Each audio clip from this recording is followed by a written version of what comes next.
At this time, could I get all senior baseball player parents to report to the first base dugout side?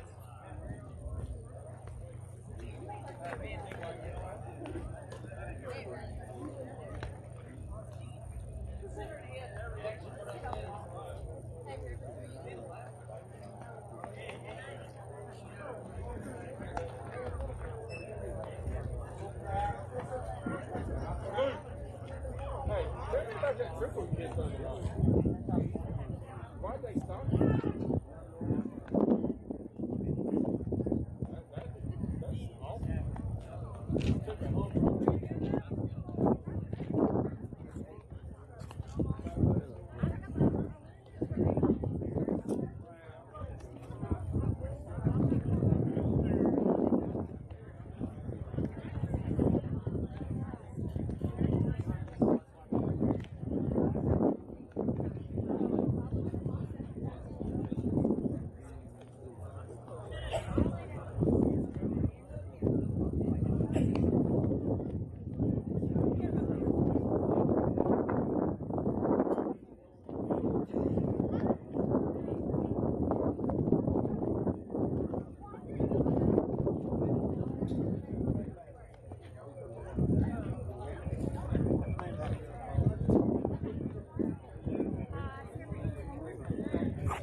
There he is. Okay. I don't know where ultimate is. I think I'll talk.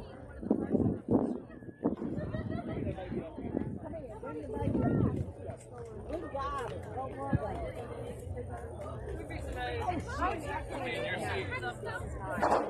Come on, guys. It's not gonna. She can't lift the stroller. Oh, yeah. Like, we can lift the stroller. Yeah. Let's go.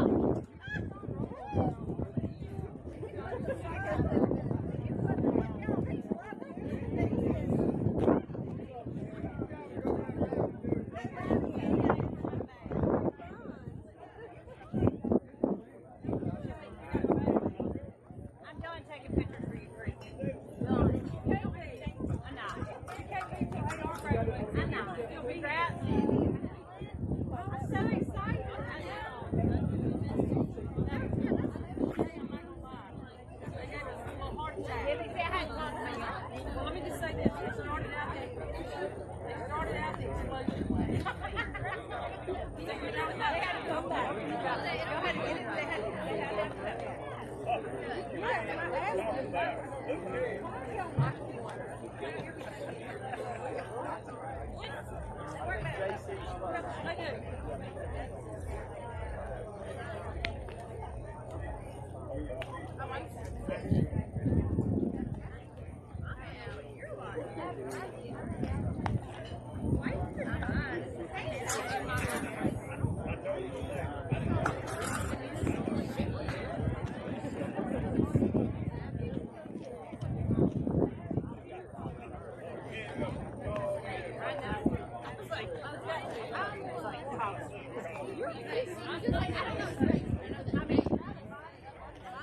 I don't know.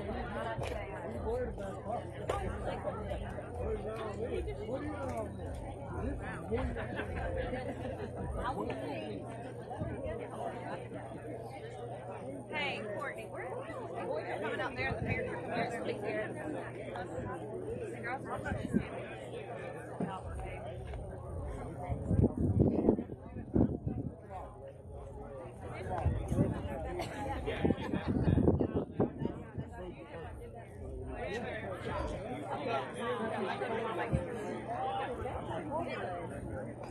It doesn't matter if y'all don't know. It doesn't matter.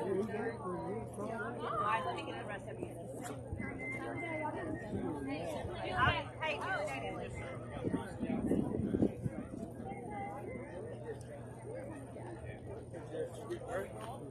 hold on.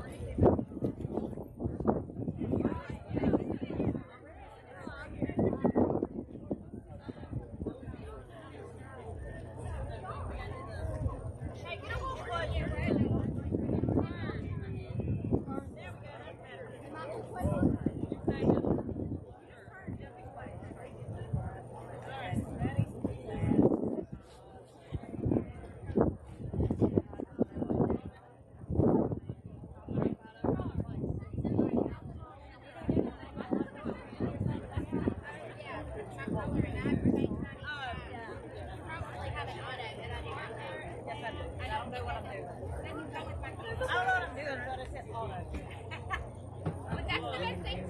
Yes, yes, yes.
Tonight, before our senior presentation, we'd like to take a moment to recognize these young ladies who are a vital part to the Bill Academy baseball program. These are your senior Diamond Girls: Abby Alderman, Carly Aldridge, Kelly Beck, Elizabeth Buchanan, Larkin Camp, Ann Rivers Carroll, Jocelyn Flores, Avery Hodges, Emily Holmes, Carter Kittle, Yasmin Martinez,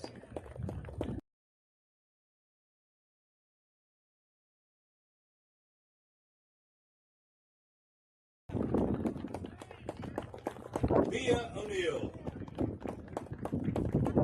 Tyler Somerville, Bailey Swain, Emma Claire Tanner, Caitlin Thomas, and Julie Day Warren. Let's give these ladies a round of applause.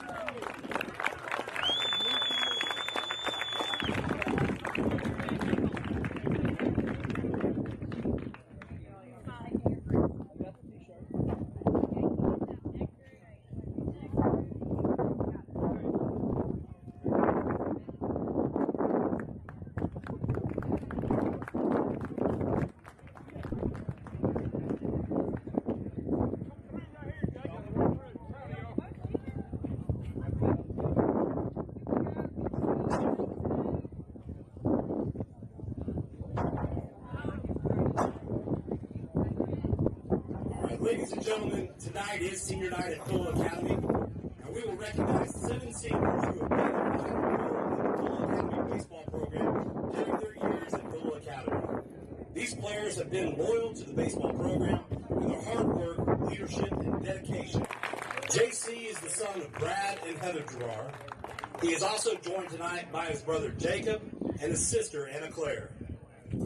JC has played baseball at Pillow Academy for 6 years. After graduation, JC plans to attend East Mississippi Community College and major in business. Ladies and gentlemen, the senior, JC Gerard.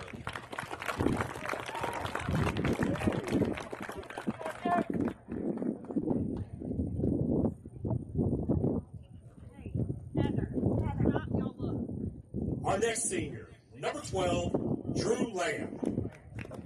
Drew is the son of Andrew and Shelby Lamb. He is also joined tonight by his brother Tribble and sister Macy. Drew has played baseball at Pillow Academy for 6 years, and his favorite memory is the series against Bio Academy in 10th grade. After graduation, Drew plans to attend Northwest Community College on a baseball scholarship and major in engineering. Ladies and gentlemen, senior Drew Lamb.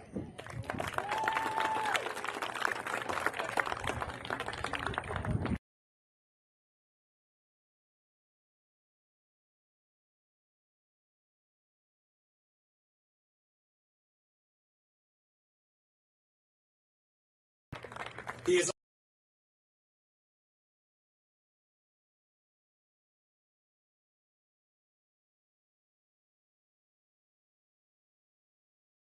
After graduation, Brock plans to attend Mississippi State and major in agribusiness.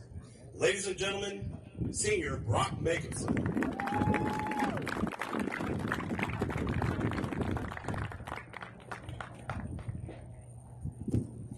Our next senior, number 13, Gabriel Noakes. Gabriel is the son of Joe and Patty Noakes. Gabriel has played baseball at Pillow Academy for 4 years. His favorite memory is the Kirk game his 10th grade year. After graduation, Gabriel plans to attend East Mississippi Community College and major in business. Ladies and gentlemen, senior Gabriel Noakes.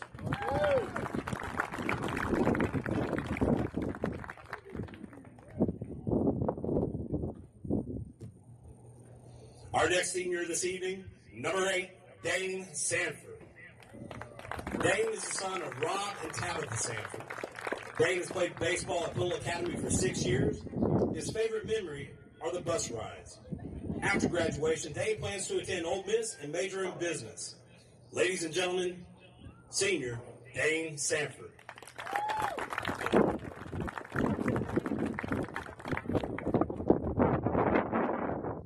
Our next senior, number 3, Trace Smits. Trace is the son of Jay and Jenny Smits.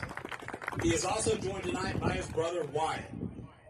Trace has played baseball at Pillow Academy for 6 years. His favorite memory is the battle at the beach this spring. After graduation, Trace plans to attend Holmes Community College and major in engineering. Ladies and gentlemen, senior Trace Smits.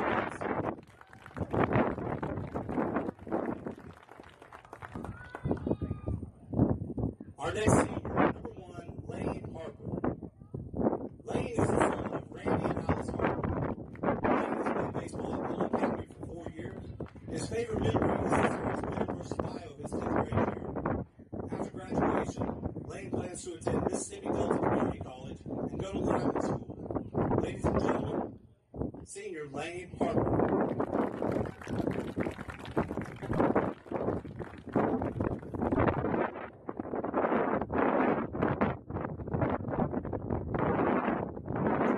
Presented their mothers with a rose in appreciation of the love and support throughout their careers.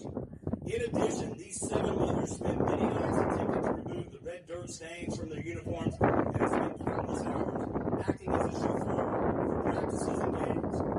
Once again, thank you, mothers, for your love and support. These boys wouldn't have made it without you.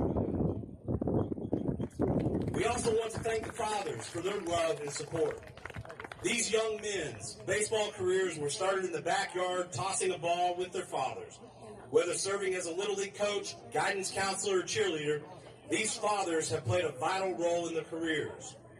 At this time, the fathers will throw out the first pitch to their sons in order to get this game underway.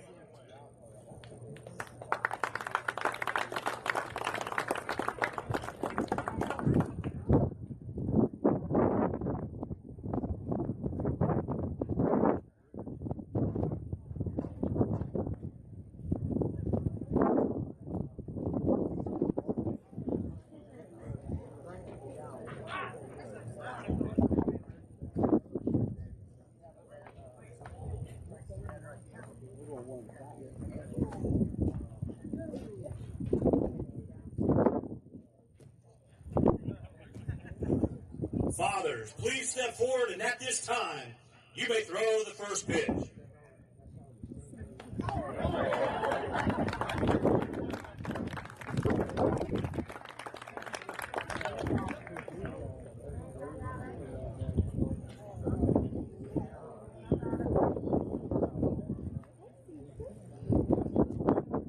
Fathers, step forward and throw the first pitch. At this time, the boys are now presenting their fathers with the game plans.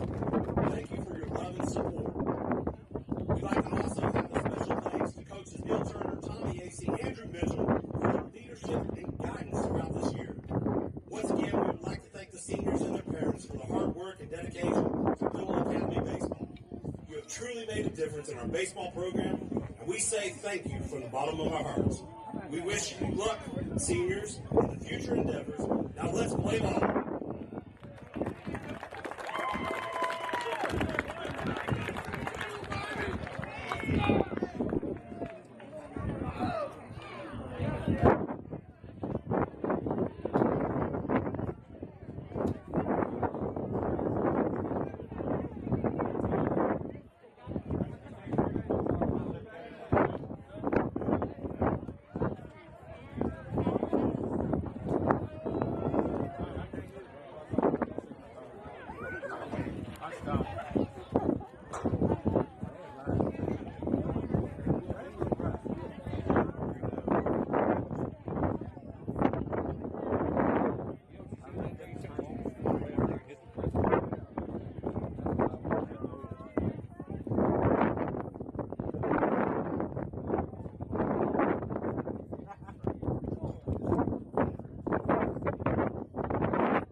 I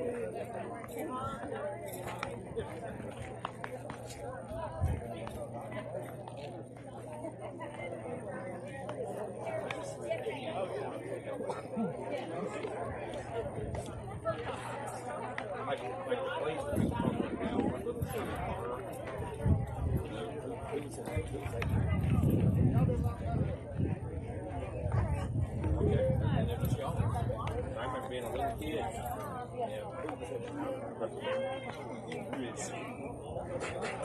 Yes, that's exactly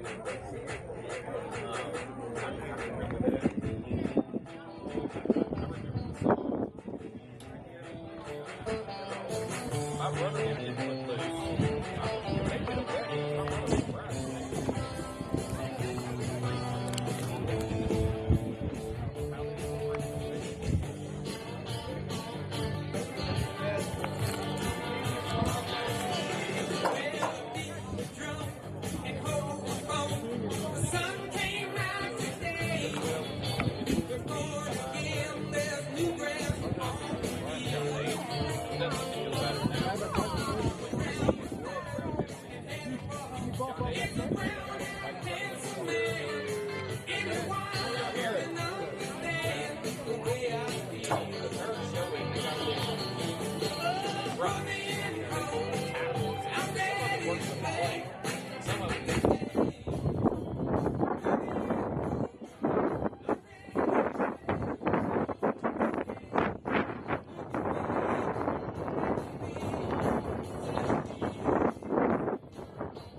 Beautiful day for a baseball game and a beautiful day for senior night here at Lewis Coleman Field at Utroska Park. My name is Barrett Donahoe, and I am joined by the famous Mr. John Benuzowitz. How we doing, John? I was doing better a second ago, thanks. Until he said famous? Yeah. Well, you are in these parts of the woods.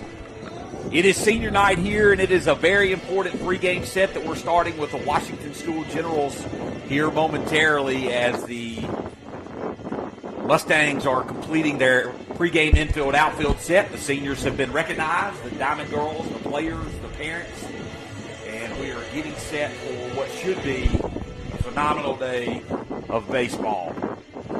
How you feeling, John? Feeling great. It's really, really perfect day to have the what is, as of now, the final home game of the year. It's couldn't ask for better weather. So we just have the one game tonight, as we had senior recognition, which I hope you enjoyed. I did enjoy that very much. We're going to cut that music down for just a second. And as everybody's getting ready for, in just a minute, getting ready for the national anthem and the prayers, we're fixing to start calling out starting lineups here shortly. So some interesting developments over the last week as it pertains to the conference and where everything stands. So going into the last week of the season, there's a lot still up in the air for the Mustangs, and that is basically a win that could possibly clinch a playoff spot tonight. Not necessarily will do so until we find out what some other teams have done, but some forfeits in conference play by Bio Academy have made this very interesting as we are getting set for the final week of the season. So basically where everybody stands going into tonight's game, Magnolia Heights has clinched the conference championship with a 12-0 conference record. Not surprising, I wouldn't say. No, not at all. They have won every year, including the COVID year, past decade or so, except for 17. Ask them why. Yeah, I mean, ask them. and then the number 2 seed at 8-3 right now is Heritage Academy. The number 3 seed, as we stand today, is Starkville Academy at 5-6. They've only played 11 games. They have 4 games left to play this week, 3 against Heritage Academy, and they have 1 against Bio Academy, possibly on Saturday if necessary. Now, the Pill Academy Mustangs sit at 4-8, and they are right now the 4 seed in the playoffs and would be traveling to Simpson. They have a 3-game set with Washington left. They have no makeup games left on their schedule. Bio Academy sits at 3-8. They have 1 makeup game against Starkville on Saturday if necessary, but they have a 3-game set with Magnolia Heights sitting in front of them starting tonight, which will be daunting to say the least. It's to everybody. For everybody. And then at the 6th seed right now is the Washington School Generals, who still have a chance to make the playoffs. They are 2-9 on the season, but a sweep of the Mustangs or a 2 out of 3 of the, actually a sweep of the Mustangs could possibly get them into the playoffs with 5 wins. So things are still up in the air as far as the playoffs are concerned. A lot will be the cloudy picture will start to clear up tonight as more games are played tonight. Heritage and Starkville are playing a single game. Also tonight, Magnolia Heights and Bio are playing a single game. So we'll start to see what that looks like after the games are completed tonight. But with all that being said, we have work to do. The work to do is we need a series sweep here and a win tonight to start that off. Certainly within reach, as we had the tough task of Magnolia Heights last week was swept, but that second game especially, the first game here, the doubleheader where we faced off against potential first-round draft pick on the mound, played real solid baseball. Ended up losing by about 3 runs, I believe, but lost 4-1. 4-1. Made routine plays. That's what I was getting to. Yes, as when you don't hurt yourself, it's amazing how good of a team this can be. You know, toe-to-toe with them the whole way. Well, we are looking forward to what it means to play the Washington School Generals. And right now, before the starting lineups are called out by our Diamond Girls here who recognized our senior Diamond Girls working up here tonight, we're going to go over the starting lineups. We'll start with Washington School. They'll lead off with Jones Roberson, who is the first baseman, followed by Patrick Spencer, the Ole Miss commitment, who will play shortstop tonight. Their pitcher today on the mound will be the 3-hole hitter Charlie Dunn, followed by the left fielder Braden Harmon, who will bat 4th, and Walker Garrett, who will bat 5th and catch. Their right fielder is Wade Fertizzi. He will bat 6th, followed by Hoy Smith, the third baseman, batting 7th. Hunter Trussell will play second base and bat 8th, followed by Reed Henderson, who will bat 9th and play center field. The Mustangs with a little different lineup starting here on senior night.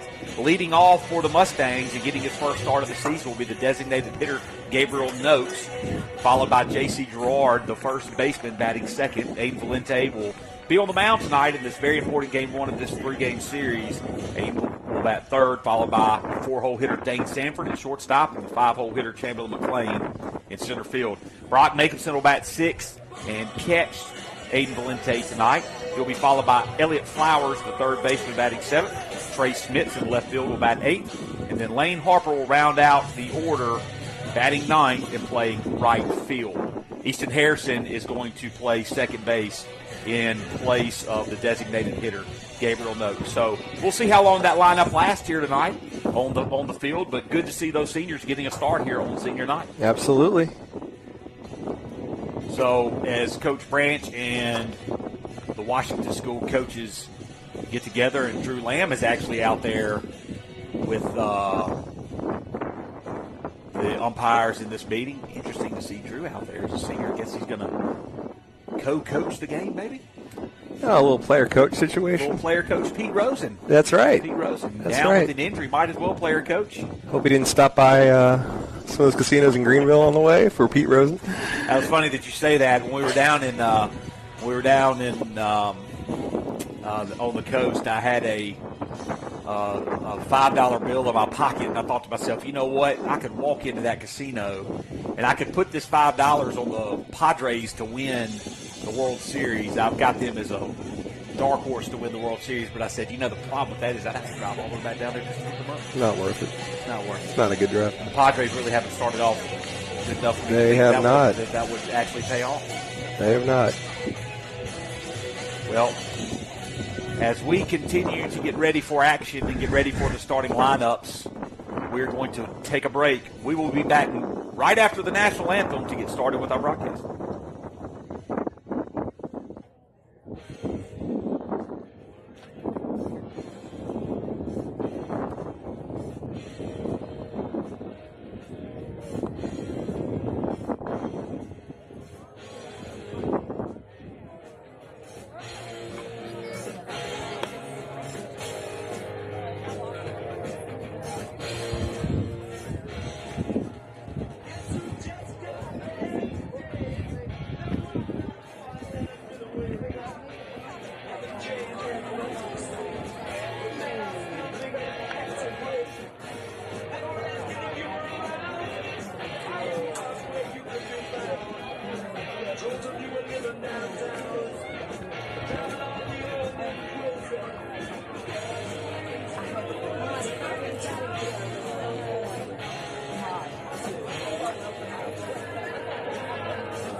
Good evening and welcome to Lewis Coleman Field at Utrasca Park.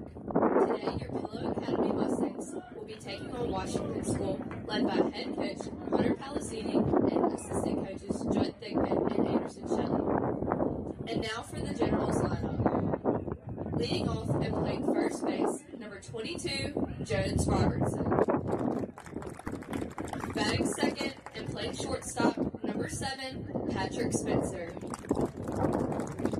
Batting third and pitching, number 29, Charlie Dunn.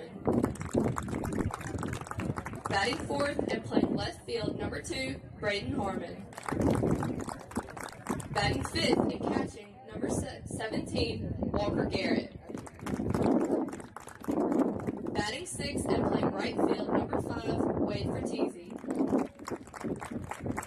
Batting seventh and playing third base, number 6, Coy Smith. Batting 8th and playing second base, number 8, Hunter Trussell. Batting 9th and playing center field, number 23, Reed Henderson. And here's the starting lineup for your Pillow Academy Mustangs, led by head coach Bruce Branch and assistant coaches Neil Turner, Andrew Mitchell, and Tommy Acey. Leading off, the designated hitter, number 13, Gabriel Noakes. Batting second and playing first base, number 14, J.C. Gerard. Batting third and pitching, number 17, Aiden Valente. Batting fourth and playing shortstop, number 8, Dane Sanford. Batting fifth and playing center field, number 33, Chamberlain McLean. Batting sixth and catching, number 7, Brock Mickelson. Batting seventh and playing third base, number 22, Elliott Flowers.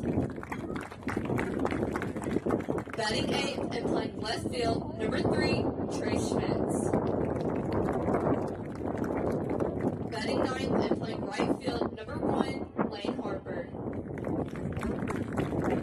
And playing second base, number 23, Easton Harrison. Will you please stand for the prayer and remain standing for the national anthem?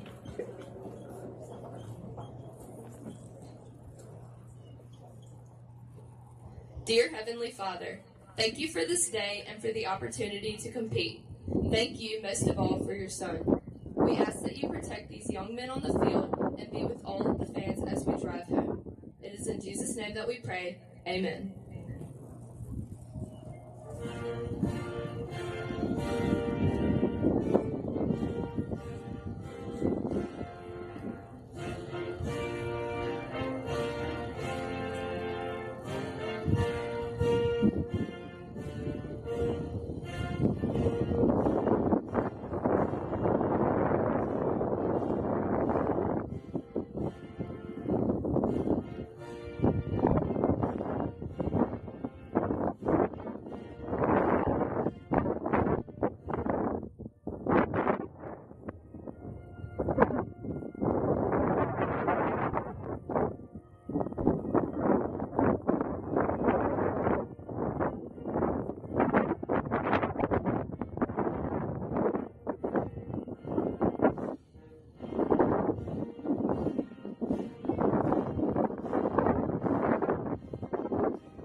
Play ball.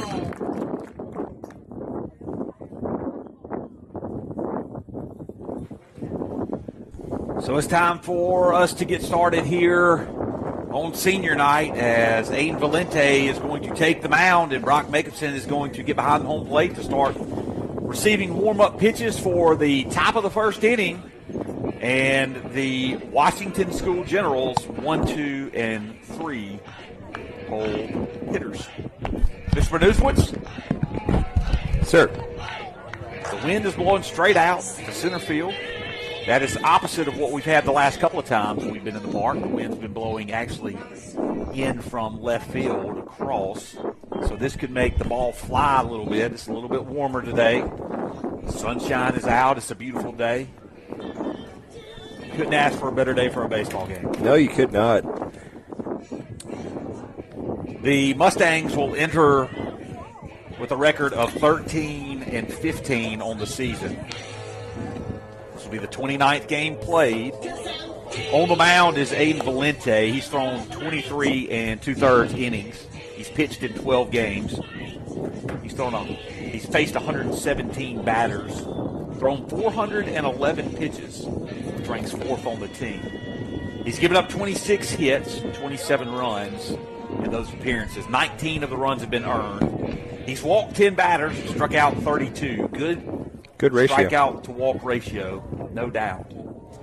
He has an ERA of 5.620 and a WHIP, which was created for Fantasy baseball. Fantasy baseball of 1.521. And leading off for the Generals is first baseman Jones Robertson.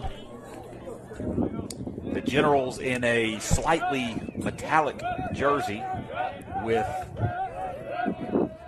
very interesting sleeve stripe. Robertson, number 22, swings and misses at a fastball by Valente.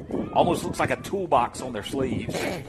Hey, that's the truth. I know we got a little bit of a laugh out of that, but there really is. Fastball misses outside on the three-quarter arm slot delivery by Valente. Yeah, he mixes up the angles on a lot of his pitches there. Pitch misses up in the zone. A 2-1 count now coming to Roberson, not Robertson.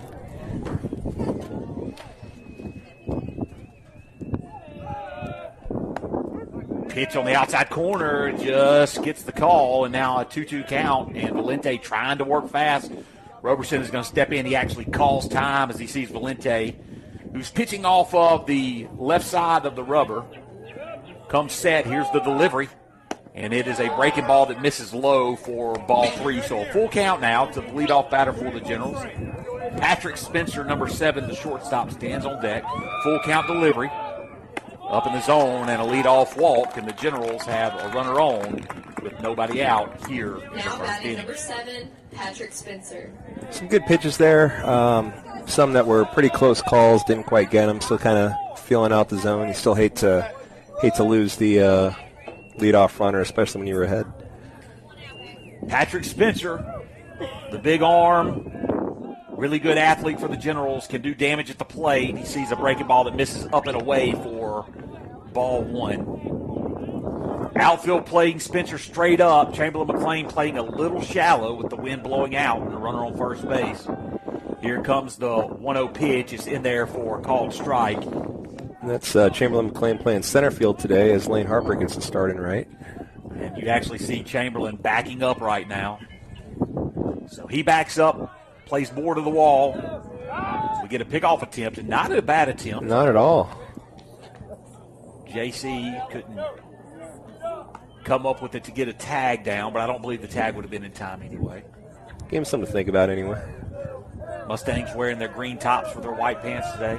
Here comes the 1-1 pitch, and it misses away. So that three-quarter arm slot delivery, as he's throwing it across his body, is trailing to the outside of these right-handed batters. He's not getting that call. See him kind of scoot over towards the center of the old bowling play, as he's not quite on the very edge of the rubber. Line drive into left field, and Trey Smith gets back on it. He makes the catch up over his head. He looked like he was going to settle underneath it nicely, but then the play, as the ball got on top of him, the play became much more difficult. Play was made, though. As we talked about, the wind blowing out plays a factor. Those balls are going to be pushing towards the wall if they're lifted up in the air. But that is the first out of the inning, and now three-hole hitter Charlie Dunn steps to the plate. Dunn is the pitcher for the Generals today as he sees the first pitch called strike on the outside corner. No relation. Well, probably relation. I don't know. Everyone's really down here. But we got a Charlie Dunn on the JV team. JV season, as a strike is called, snap throw to first is out. Got him. Good throw by Broughton Jacobson right there. J.C. Gerard covering. And Jacobson, who we've seen him try that a lot this year, he made it pay off on the big secondary lead by Jones Roberson, and he erases the base runner. And now Valente working with 2 strikes on Charlie Dunn. Line drive, left side, foul. You know, Mr. Blueswitz, we're going to go back just a moment in our broadcast. I've known you for 3 years now. Yep. We're gonna sidestep this for 1 second as we get the 0-2 pitch. There it is. Pitch misses away and gets away from Jacobson. I've never known you to say anything derogatory about the South. But just a minute ago, I heard you make a comment that you said everybody's related down here. Everyone's someone's great uncle or great niece. We were talking about this today, that someone's former kin to whoever. Pop fly looks like it's going to stay in play behind home plate. Jacobson makes the grab over his head, and that is going to be the third out of the inning. So the Mustangs, Valente, Jacobson, and Gerard did a tremendous job there, along with Trey Smith, so playing defense after the leadoff walk to get out with no damage done whatsoever. No runs, no hits, no errors. Nobody left on base. So, yes, back to the comment. Yep. Yeah. Well, 2 people named Dunn, I just don't want to, they could be related. Everyone's great uncle is, married to whoever who's got cousins over here and cousins over there, and they married into this family once, and then. Hey, man, it's Mississippi. We do it our own way down That's here, nothing. right? I'm not nothing derogatory about it. I don't know if the Charlie Dunn is related to our Charlie Dunn. And the point of all that was to say that Charlie Dunn, who's been outstanding for the JV Mustangs, as their season come to an abbreviated end, as they did not play today. As Washington School has a lot of games this week, and they just needed the arms, and fortunately weren't able to play that. So we unceremoniously kind of ended our broadcast last week at Mag Heights. Didn't know it was going to be the last of the season, but if you didn't check out any of those games and you haven't heard about them, that team, that JV club is good, and the future is very bright for Pillow baseball. Yeah, and as you talked about, that was very unfortunate that they didn't get to play today, and the reason for that was Washington School has 6 conference games they have to play this week to get their conference schedule in. And in saying that, kudos to Coach Branch and the teams that we played getting all our games in. Yeah, very lucky, very lucky. Played through some rain and got very good luck. A lot of non-conference games peppered in, whereas where we got the rain, and then we're able to get the conference games in. So, as we know from last year, remember we had to finish a game that started in Magnolia Heights. So we played here as the away team at like noon, just to make it a complete game, just for. So it's a logistical nightmare. So we are very, very fortunate. It is. Gabriel Noakes is going to step up to the plate for the Mustangs to lead off the first inning. Noakes, the senior, getting a start here on senior night. Sees a fastball down in the dirt for ball 1. Charlie Dunn, the pitcher, is an over-the-top fastball pitcher. You can see the delivery comes close to the ear. On a downward angle, here's the 1-0 pitch, and it's going to miss down and away for ball 2. So Noakes trying to draw a leadoff walk here possibly. As J.C. Girard stands on deck, the 2-0 pitch is right down the middle. Not right down the middle. It's low. It's a low pitch, called a ball. So good eye by Gabriel. He's got a much better look at the strike zone than we do right now. 3-0 pitch. Up and away that gets called a strike. So it's 3-1 one way or another, let's say. Yeah. So it's 3-1, and here comes the 3-1 pitch as Dunn works fast, and that pitch catches the outside corner for a called second strike, and now Noakes has worked the count full. So here comes the full count delivery. Right down the middle, and it's fouled off by Noakes as he gets a piece of it. Now he will remain in the box for the payoff pitch. Right down the middle, and a swing and a miss, and Noakes goes down swinging. Now batting number 14, J.C. That'll bring up J.C. Girard. He took him deep in the count. Girard offers the umpire a ball like a student offering an apple to a teacher. That is a great analogy, Mr. Bernuzowitz. One of those things you see as a cliche that's never actually happened in real life, I don't think. 341 average for Girard as he steps in. A 0-1 pitch and a hard hit line drive into right center gap. That ball is gone. Home run on senior night for J.C. Girard as it just exits over the 355 sign, and the sign is going to be turned on.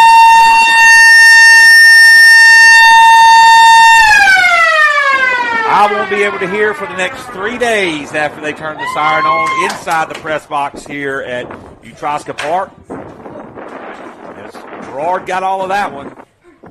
Sure did. Going kind of wind aiding, but out towards left field. He had to kind of go through that crosswind, and that was on a rope all the way over that gap, about over the 350-ish part of the fence with ease. So Dunn tries to deliver one in with a little bit of velocity on that pitch. Misses, spikes it in the dirt for ball 1 to Aiden Valente, the pitcher, batting in the 3-hole. Pitch misses away for ball 2. One thing you can say about Charlie Dunn, the pitcher for the Generals, is he does not take his time on the mound. Swing and a miss at a ball up in the zone. 2-1 is now your count.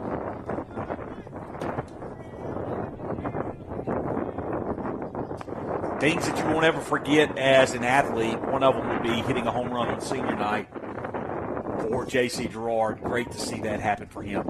That pitch misses away, and Abe Valente is going to trot down to first base. He is on with a walk here in the first inning. And Dane Sanford, the shortstop, will step up to the plate. We have a courtesy runner, Tate Duarte, junior. See, they're messing around with potentially a designated pinch runner in MLB. They're going to try it out in the minors. A designated pinch runner. Well, there's even dumber rules that I forget. Yeah, it's a whole slew. Can't leave the game alone. Although, I'll say the pitch clock, I'm a huge fan of it. I'll say I'm a huge fan of it. We'll get back to that in just a moment. Dane Sanford sees the first pitch and misses way outside. Good stop. Sees Charlie Davis not happy with that pitch. That was a good stop by the catcher. Hard hit fly ball, left field. That ball is gone. He's looking at it go. Not a chance that you're going to catch that one. Open the window. There is the siren once again. Dane Sanford touches the ball.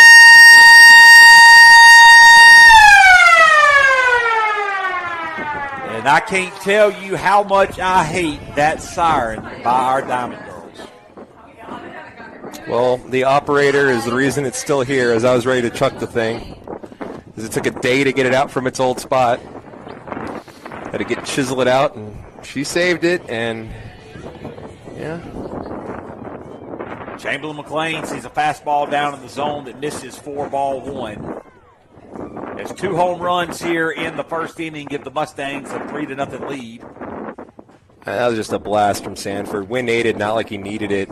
Left fielder, all he could do was turn around and watch it go. McLean sees a fastball outside corner. Here comes the 1-1 offering, and it's a breaking ball that just misses.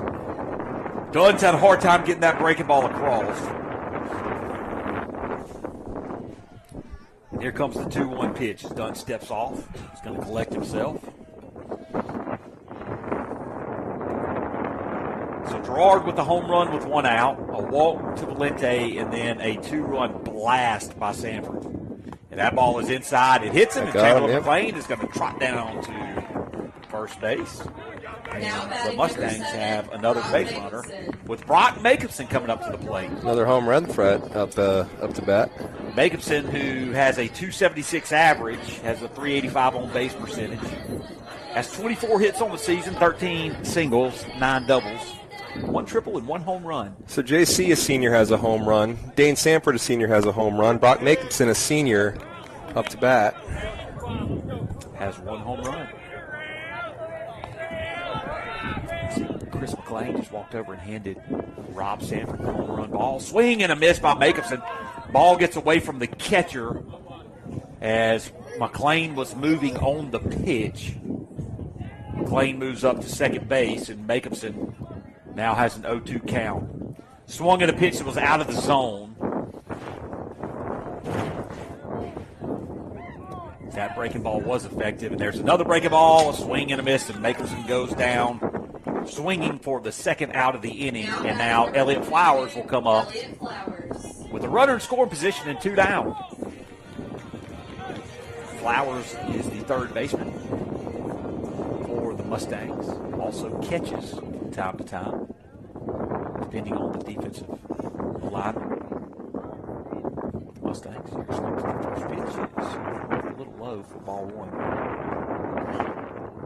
We've seen that average rise throughout the year, making really solid contact all year, just really not getting good luck in BABIP, the advanced stats, batting average on balls in play. As McLean is caught off second, they throw down, and he is back in safely. That was a little too close for comfort there, Mr. Donahoe. Yeah, catcher did a good job of recognizing McLean on that big secondary lead. McLean kind of slipped down out there, was able to get back nicely. But, yeah, Flowers, you talked about his average. His average is up to 256. He's got 20 hits on the season. And it just seems like he should have more. Well-hit balls is probably like 40, you know? Like, he's just hitting them right at people and was doing that a lot at the beginning of the year. Good to see those start to fall as the year's gone on. Dunn gets a strike call on a breaking ball on the outside corner.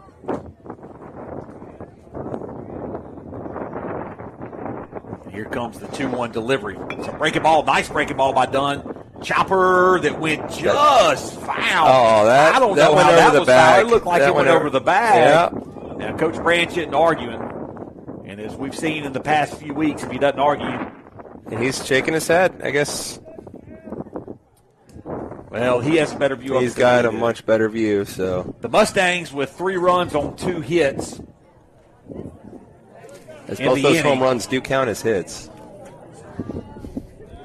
And Flowers now has 2 count, I believe. Ball gets away from the catcher. Good read. And I believe that's going to take the count full. Is that correct, Mr. Producer? I had 3-1. Okay. Perhaps. Maybe I might have no, that's a foul ball. I was watching the foul ball, so yeah, it's 3-2. 3-2. We got it right up here now. Eventually. Takes a village. Full count pitch. Chopper, third baseline. This one is definitely foul. As the third baseman, Coy Smith, steps over and backhands it close to Coach Branch, where he's standing in the imaginary coach's box.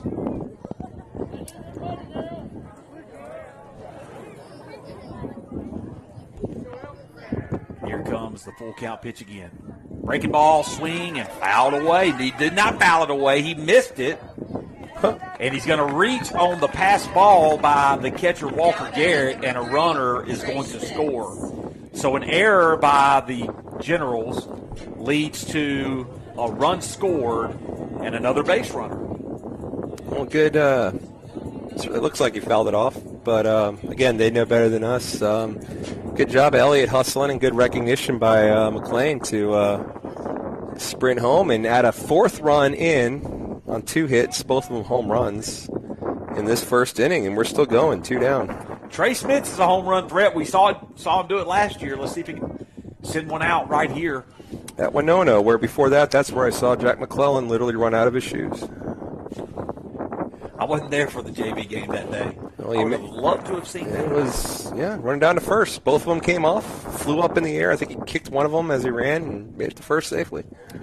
0-1 pitch is a breaking ball that is really well thrown for a strike. It's the best pitch he's thrown all inning. And an 0-2 count now coming to Schmitz. We'll see if Flowers moves on the delivery from the pitcher with the 0-2 count.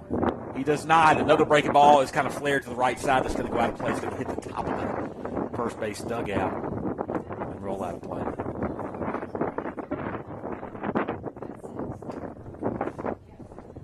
There have actually been 3 strikeouts by Dunn in this inning.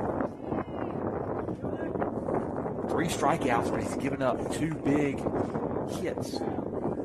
Pitch misses down. Flowers is going. Throw is a little high. The tag is not in time. As Flowers gets underneath the tag from the second baseman, Hunter Trussell. Yeah, not a bad pop time there at all, as Flowers didn't have a bad break or anything, as that ball is hit to short. Bad hop.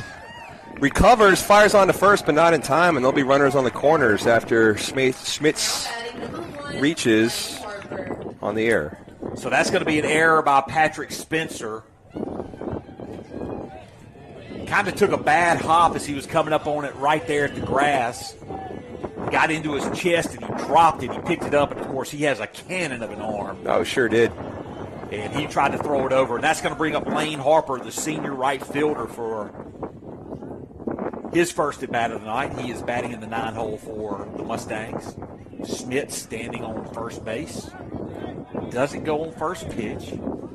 Pitch is called a strike on the inside corner as Gabriel Noak stands in the on-deck circle. Possibility of getting another at-bat. If the pitcher steps off, doesn't make a throw, but Schmidt slides back in there safely regardless. Yep. Got to get that uniform dirty, and he does it again. He does it again. Trying to catch him leaning to see if he has. This is just exercise at this point. Any intentions. There he goes. He takes off on first movement. A chopper by Harper that's going to be fielded by the second baseman, thrown over to first for the final out of the inning. And that's the way the Generals will finish the bottom of the first. But there were 4 runs on 2 hits. There were 2 errors made by the Generals. There were 2 men left on base. We're going to head to the top of the 2nd inning when we come back.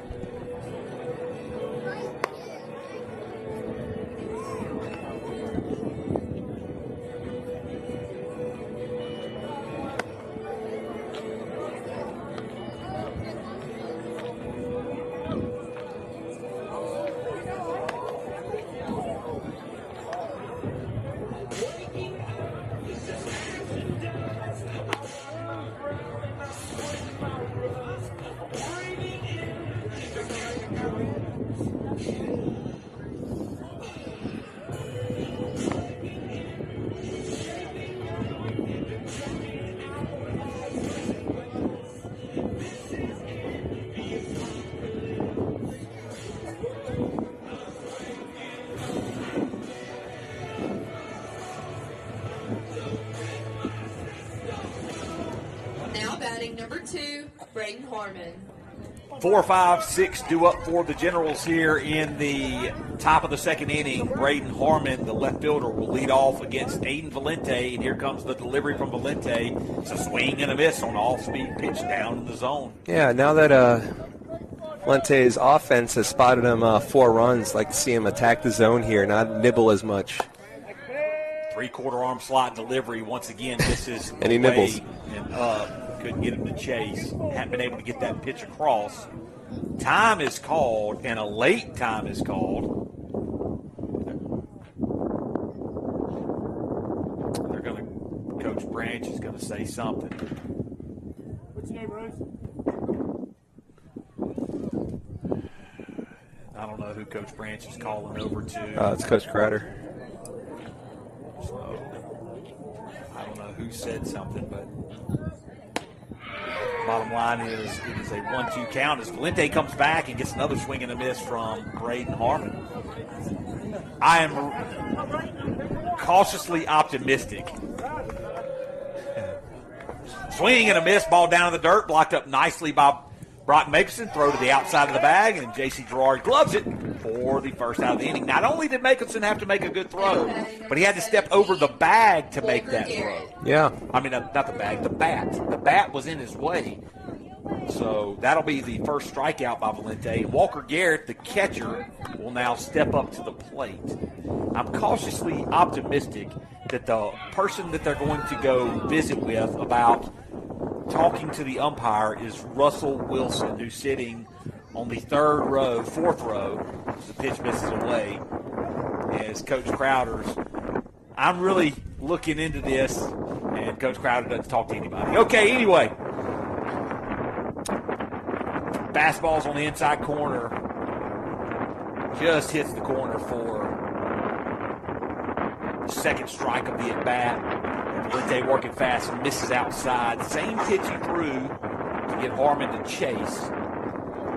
Couldn't get Garrett to chase there. Man, he's working quick. Oh. It's up and in.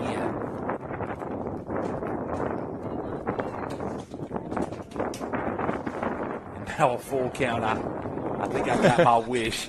Here comes the full count pitch, and it misses away, and that'll be the second walk of the game issued by Valente and the second base runner of the game for the Generals. So Wade Fratesi, the right fielder, will step up to the plate. As he draws something in the dirt there, number 5. Checks his belt as he's wearing a wristband with some signals on it. I'm glad you clarified. It's not just his walk-up ritual. Well, Nomar had some weird stuff, so whatever works. Nomar could not bat in today's. He would not have a career. He would not have a career with today's pitch count, with the flipping of the gloves every single time. I watched Nomar hit a ball off the Green Monster in 2000 and live and in person, and that was one thing I can always say that I did.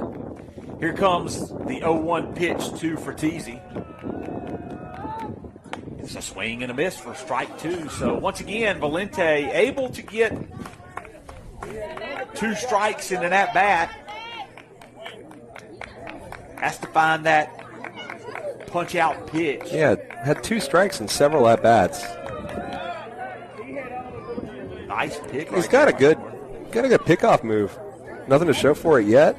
Brock has picked off a runner, throwing back behind him, but good pickoff move by Valente, especially for a righty. So here comes the 0-2 pitch from Valente.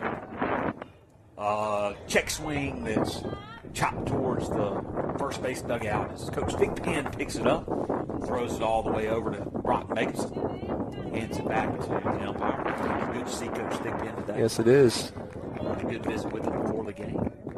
He's warming up that arm as the Cardinals coming into town. We got more stuffed animals to win. Ground ball through the 6 hole is going to be the first hit of the game for the Generals. As for Tease, he was able to get out in front of that one and grounded it where we weren't. Seeing eye single, now has 2 base runners on, and the third baseman, Coy Smith, stepping up to the plate. Smith wearing the chin protector on the front foot. You see that very often in high school baseball. You know it, as the umpire sets up very inside, but does get the outside strike called, so. You would think that he wouldn't get that out. Right, that's kind of what I was insinuating, but.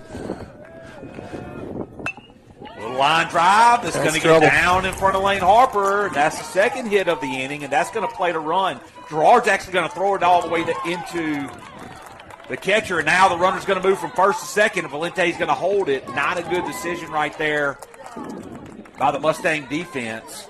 That allows the runner to move up to second, and there are 2 runners on after 2 consecutive singles by the Generals, and the score is now 4-1. With 2 runners in scoring position, only 1 out, so precarious spot here. Be a big out if Valente can strike this guy out. And 2 strikes away with the leadoff. Trussell, the second baseman, who swings and misses at that one. So again, Valente ahead 0-2. Reed Henderson, the 9-hole hitter, center fielder, stands on deck.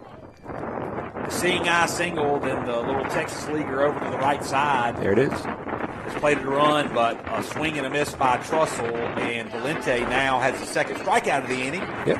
And the Generals have their second out of the inning, and Valente trying to work himself out of a jam here in the top of the second. 2 runners on, 9-hole hitter up with 2 outs. Got to get this guy here. Size of the plate and outfield could play in a little. Here comes the first pitch by Valente. He's going to square around the bunt, and now Makeson has the runner called off third, but he probably wisely holds on to the ball at that point. J.C. Gerard's now going to step up, and he's going to get on the grass. Elliott Flowers is going to walk up. You're going to have a rotation of Easton Harrison to first, Dane Sanford to third. Pitch misses away, up and away for ball 1, down 1 is the count.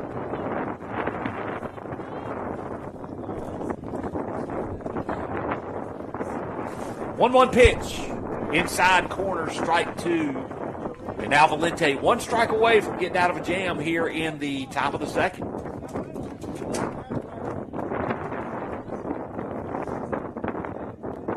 1-2 delivery, and it's a swing and a miss.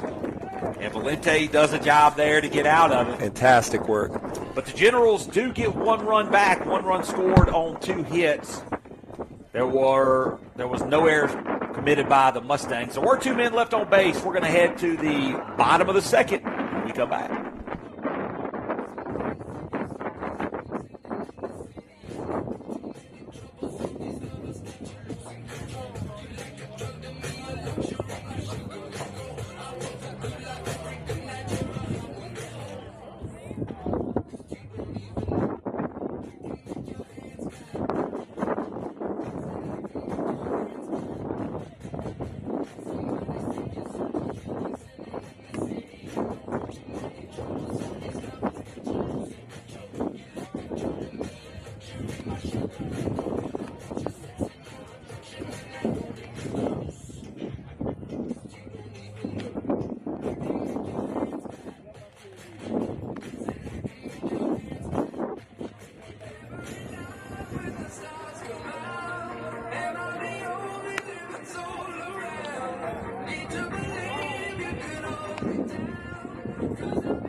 So as we prepare for the bottom of the second inning, the umpire is giving some instruction to the pitcher here. Not exactly sure what's taking place, but they're going to go ahead and call the batter to the plate with no throw down to second base. Apparently, the umpire said enough's enough, and you don't get any more warm-up pitches.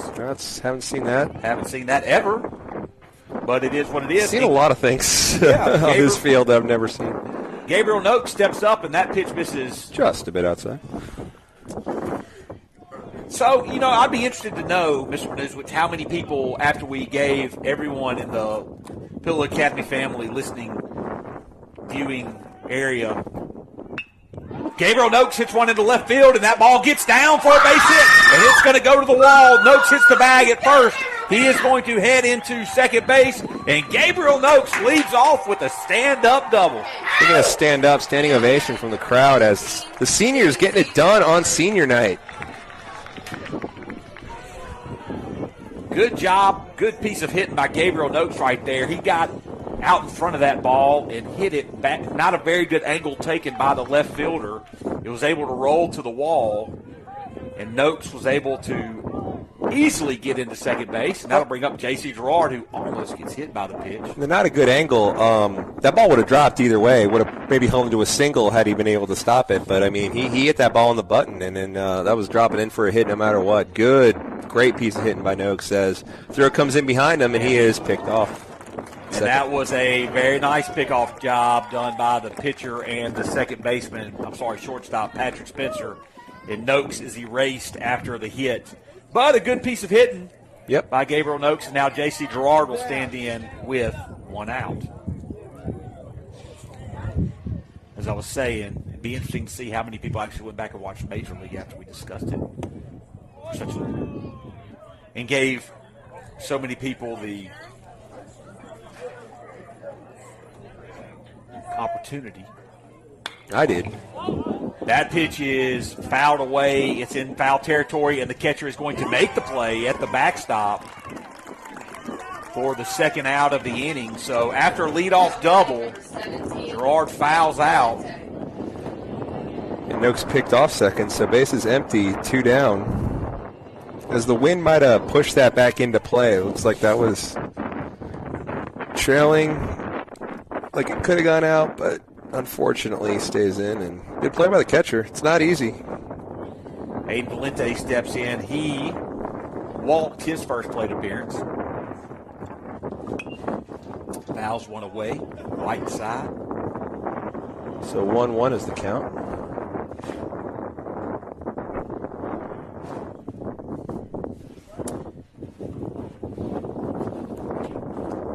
Comes the 1-1 pitch, and it misses down and away for ball 2. So 3 hits on the evening now for the Mustangs as Valente represents the 12th batter that has come to the plate. We're in the bottom of the second. Pitch misses up and away for ball 3, and now 3-1 count. Valente trying to work his second consecutive walk. Pitch misses the middle of the plate, but he catches the edge of the plate for a called strike 1. And it does, but his strike call looks like he's pointing to first. There's a little looper into shallow center, and that is going to drop. Actually, does not, as the center fielder. I tell you, sometimes all I can do is just tip your cap. Reed Henderson makes a circus catch out in right field.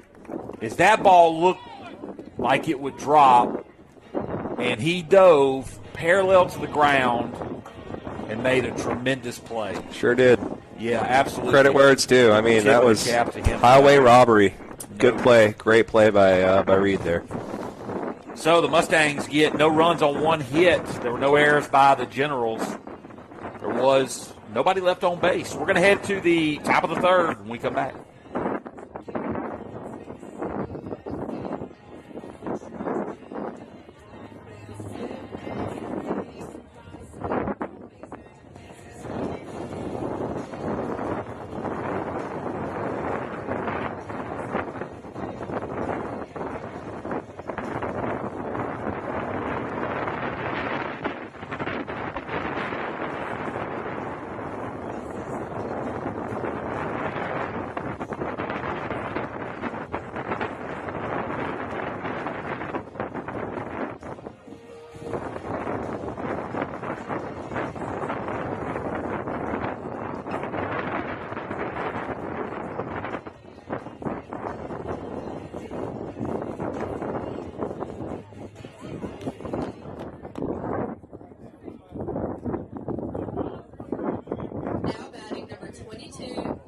Robertson. Top of the third inning, top of the order for the Generals as Jones Roberson will step up to the plate. He walked his first plate appearance. He draws something in the dirt, and he's going to step into the box. 4-1 lead heading into the top of the third for the Mustangs. Here's the delivery from Valente, and it is a flare to the right side. J.C. Girard is on the run, and that ball is going to get down in the Arkansas triangle for another single for Now batting number 7, Patrick Spencer. Yeah, Generals. Yeah, it wasn't hit hard, just hit exactly where it needed to be. He just flared it, and it got down. No chance for anybody to make the play. As all three players, Harrison, Girard, and Harper, were giving chase. Valente's got to be looking at that after hitting one on the screws and getting robbed, seeing that weak contact drop. He's going to be like, what do I got to do around here? Come on. And what do people say? That's baseball. That's baseball. You hear him. You're hearing it more and more. First pitch nicely blocked up by Makeupson as that ball was down in the zone. Roberson has found his way on base twice now. Swing and a miss, and a breaking ball actually fouled it off. And a big cut right there by Spencer. Spencer definitely has the power to send one out into the trees in left field. Valente comes set, working from the stretch. There's a breaking ball, grounded towards second baseman Harrison. Goes off his glove, and that is going to be an error by the second baseman as it took a hop right when it reached him. Now batting number 29. And an E4 allows Spencer to reach, and two runners are on with nobody out here in the third inning. That's Harrison's brain working faster than his limbs there, as his eyes probably lit up as that was a tailor-made double play ball right there. They probably would not be able to turn a double play with the speed of Spencer, but you would definitely get the lead out at second base. You feel good about that. Pop fly is going to go out of play over our head here. In a hurry.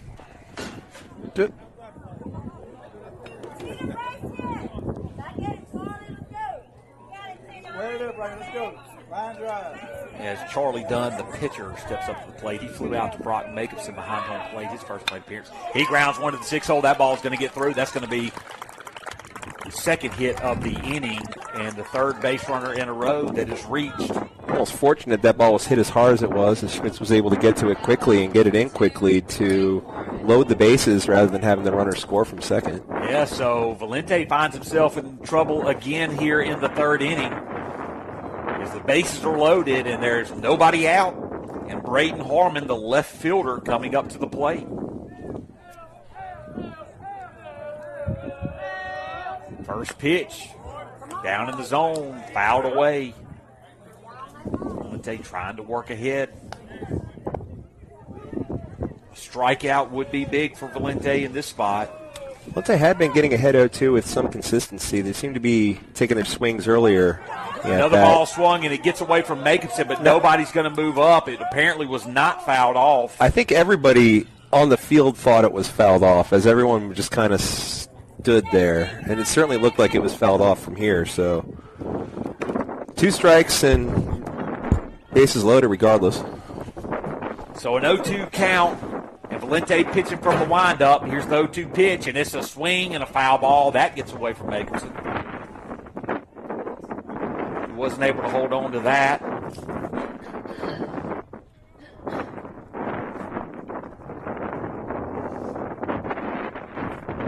And here comes the 0-2 pitch again.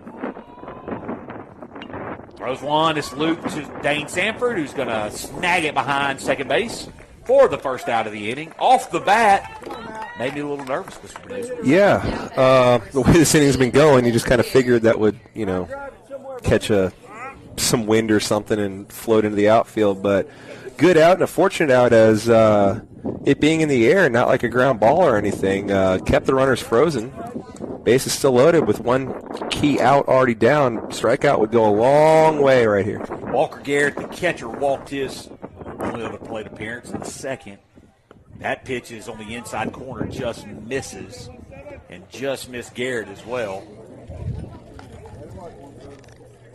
Yes, he is standing right over the plate. As Mr. Benizowitz takes It was pretty loud, yeah, sorry. Takes a sip of his is Sierra Mist. Baja Blast. Baja Blast from Taco Bell.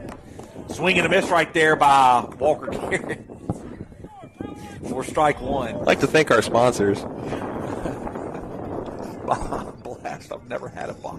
And a timeout is called for some reason. That's the second time Valente's had a timeout called on him as he's in the windup.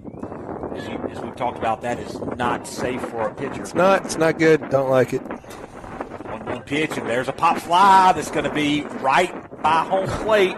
Makes the catch. Doesn't have to move much further from his stance. That is almost the hardest one that you could possibly have, where you don't even move anywhere.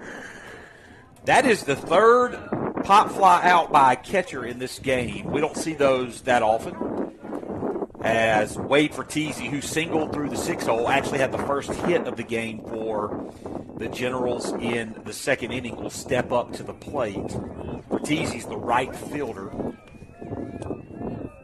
First pitch, swing and a miss on a fastball away for strike one.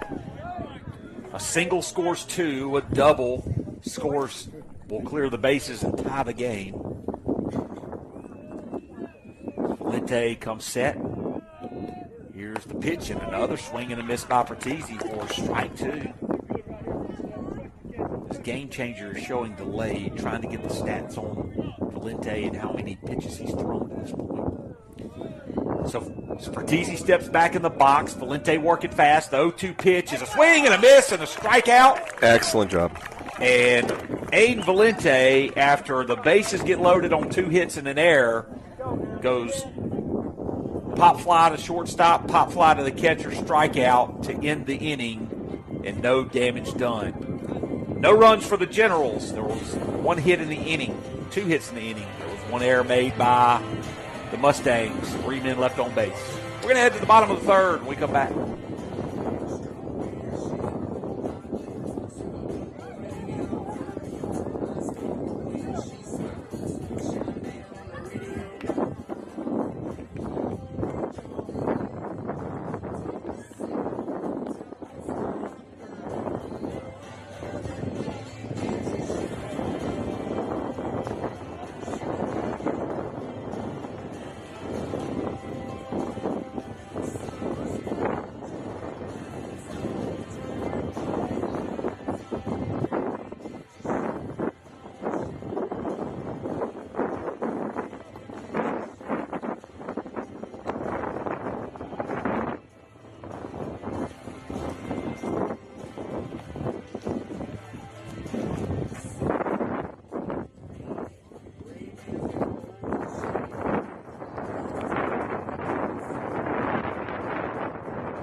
We are in the bottom of the third inning, and 4-hole hitter Dane Sanford is going to step up to the plate. He had a 2-run, absolute monster shot over the 345 sign in left field, his first plate appearance.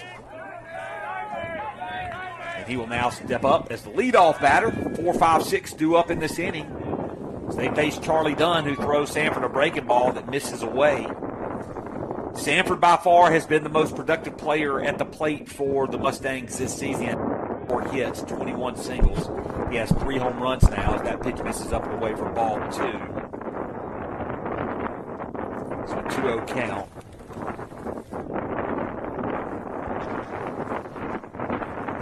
2-0 delivery from Dunn is a breaking ball that just misses outside. Not a bad pitch there by Dunn. He wanted a strike, didn't get it. Showed his emotions on the mound. And now he'll step back on the rubber. And the 3-0 pitch misses up and away for ball 4. And a 4-pitch walk to Sanford to lead off the third. Number 33, Chamberlain McClain. Don't blame the other Charlie Dunn for being a little cautious there. Not trying to throw anything down the pipe for Dane after what happened last time. McClain was hit by a pitch his first plate appearance. He's going to step up to the plate. As he he gets the sign from Coach Branch, Sanford is going to get a lead over at first base. And Sanford's going on first pitch. The ball gets away from the catcher, and he's going to stand up at second base.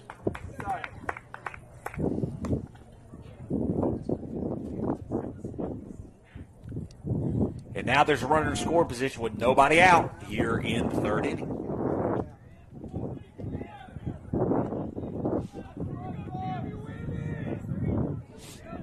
We've already seen one really good pickoff move to second base that got Gabriel Noakes after a leadoff double in the second. 6 straight balls thrown now by Dunn as McLean gets a sign here. He's going to step in the box. And a pickoff move as Spencer was not covering. Yeah, it's a good thing, too. Yeah, Sanford was kind of called off right there. Dunn's got a really good pickoff move at second base. Swing and a miss, foul tip right there as McLean was trying to land one on top of the Scott building, sitting deep in right field. All right, I'm just going to mute the field. I can't do anything about the wind. It's muted now. There is the pickoff attempt, not in time as Sanford gets back. I'm not exactly sure what conversations you've been having about the wind, Mr. Elizabeth. Too many. But I do know that you don't control the wind, although so many people think that you do. I'm working on it, trying to airbend. Oh, I just had this picture of a terrible movie.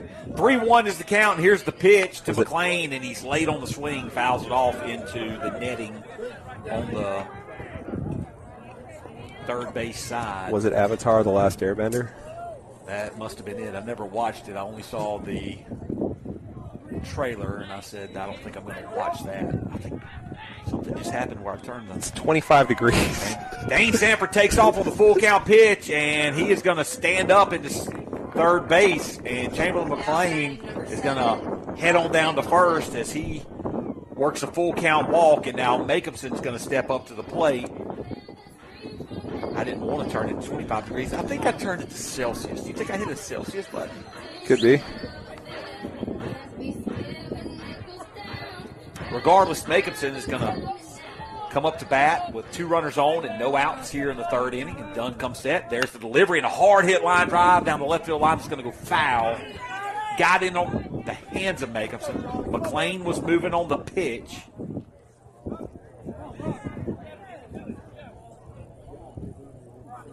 So an 0-1 count.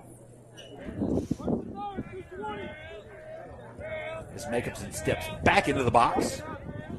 Pick-off attempt there to McLean, not in time. So what's your thought process on the 3 pick-off attempts? 2, and then on the third, if you don't get him out, there you go. McLean is going to take second base by defensive indifference.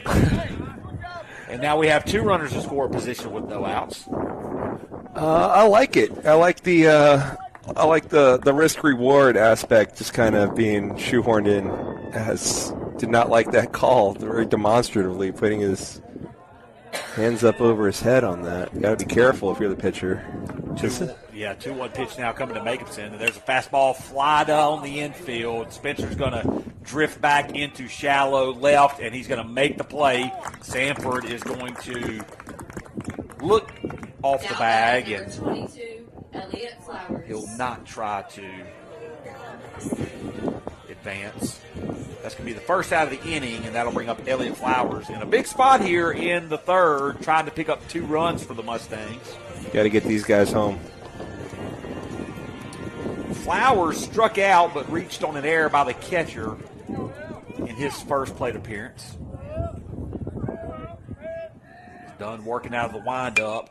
As Flowers hits one deep into center field. That should do it to get a run in. The play is made. Sanford will tag up. He'll easily step on home plate. And Chamberlain McLean is able to move up to third. And Elliott Flowers gets a job done, scores a run. Yeah, productive out. Yep. Trey Schmitz.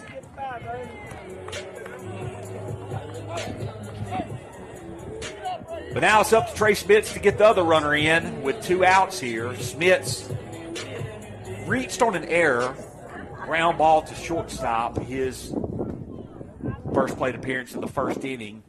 Sees a pitch. It gets away from the catcher. Here comes Chamberlain McLean, and there will be no play at the plate. And the run scores from third, and the Mustangs take a 6-1 lead. All right, so pressure's off of Schmitz, but no reason he can't start a new rally.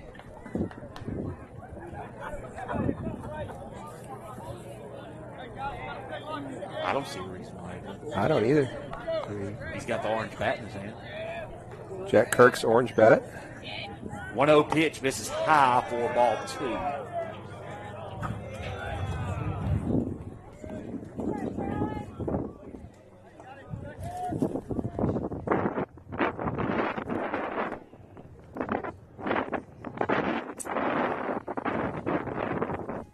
Here comes the pitch inside for ball 3. And now Schmitz has a 3-0 count. So 2 walks, a fly out to the shortstop, and a fly out to center field is where we stand right now. 2 runners have scored, and now another walk is issued by Charlie Dunn, and we're going to have a mound visit by head coach Hunter Palacini. So as he makes his way to the pitcher's mound, we're going to make our way to a little bit of a break. We'll be back momentarily.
Now pitching number 21, Turner hit.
So Charlie Dunn is done. You know, I'm to the point where I almost finished. But I wanted to let you allow you the opportunity to do that. I appreciate it. As, I and nobody else appreciates it. well, we don't have a catcher. Now we have a catcher. We believe the new pitcher is going to be Turner Hit. And he is entering for Walker Garrett. as Charlie Dunn is going to stay on, and he is going to go behind home plate.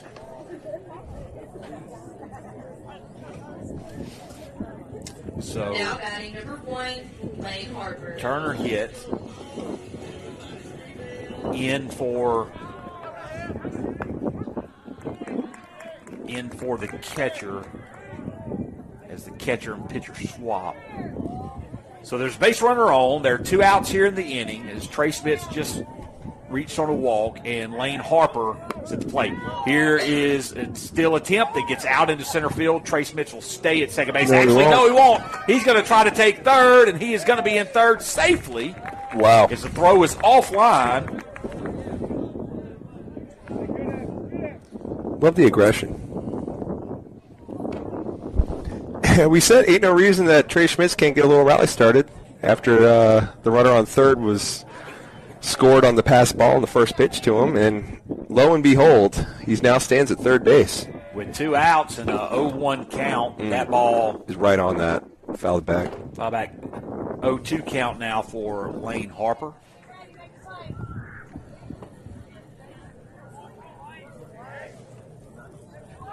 Here comes the 0-2 pitch from Turner hit. It's a breaking ball right down the middle for a called strike 3, and a good pitch right there by the new pitcher for the Generals, and he will end the inning for the Mustangs. A productive inning, though. There were 2 runs scored on no hits. There were no errors by the Generals. There was a man left on base.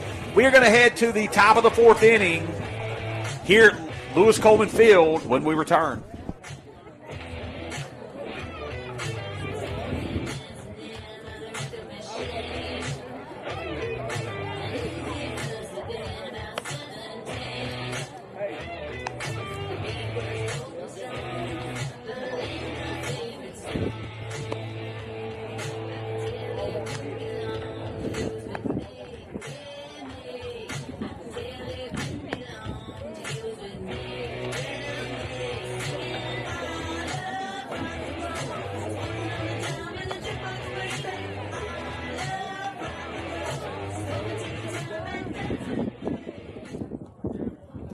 Now batting number 6, Coy Smith.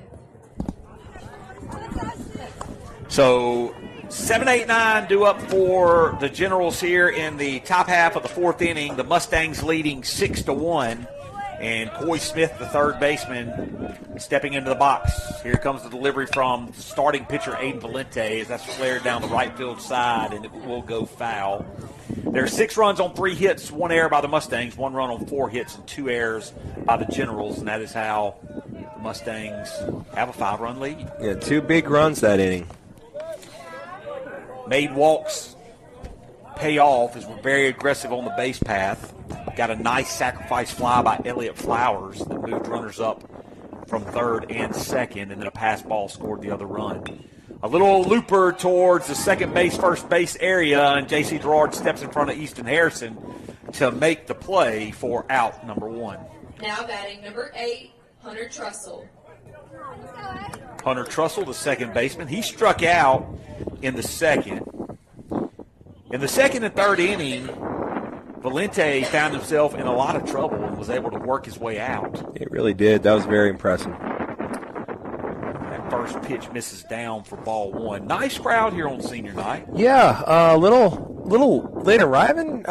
People got here right at 5 and have just been really filing through ever since. As nice juggling catch stop there by the coach down there. Hey, at least Hunter Palacini, the third base coach for the Generals, is making plays, man. He's out there doing work. Putting in the time. Swing and a miss right there by number 8, Hunter Trussell. And now 1-2 pitch coming from Valente. Wind up. Here's the delivery.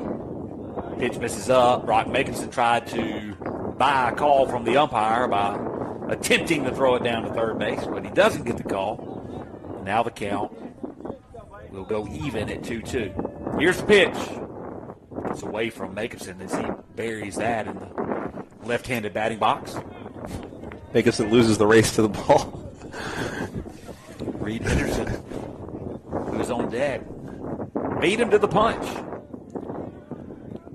So full count pitch coming here from Valente. Wind up, delivery, and a chopper towards Harrison. He gloves it. He's going to pick it up, and he drops it. Drops it on the transfer. Now batting And Harrison 3, Reed Henderson. with the error.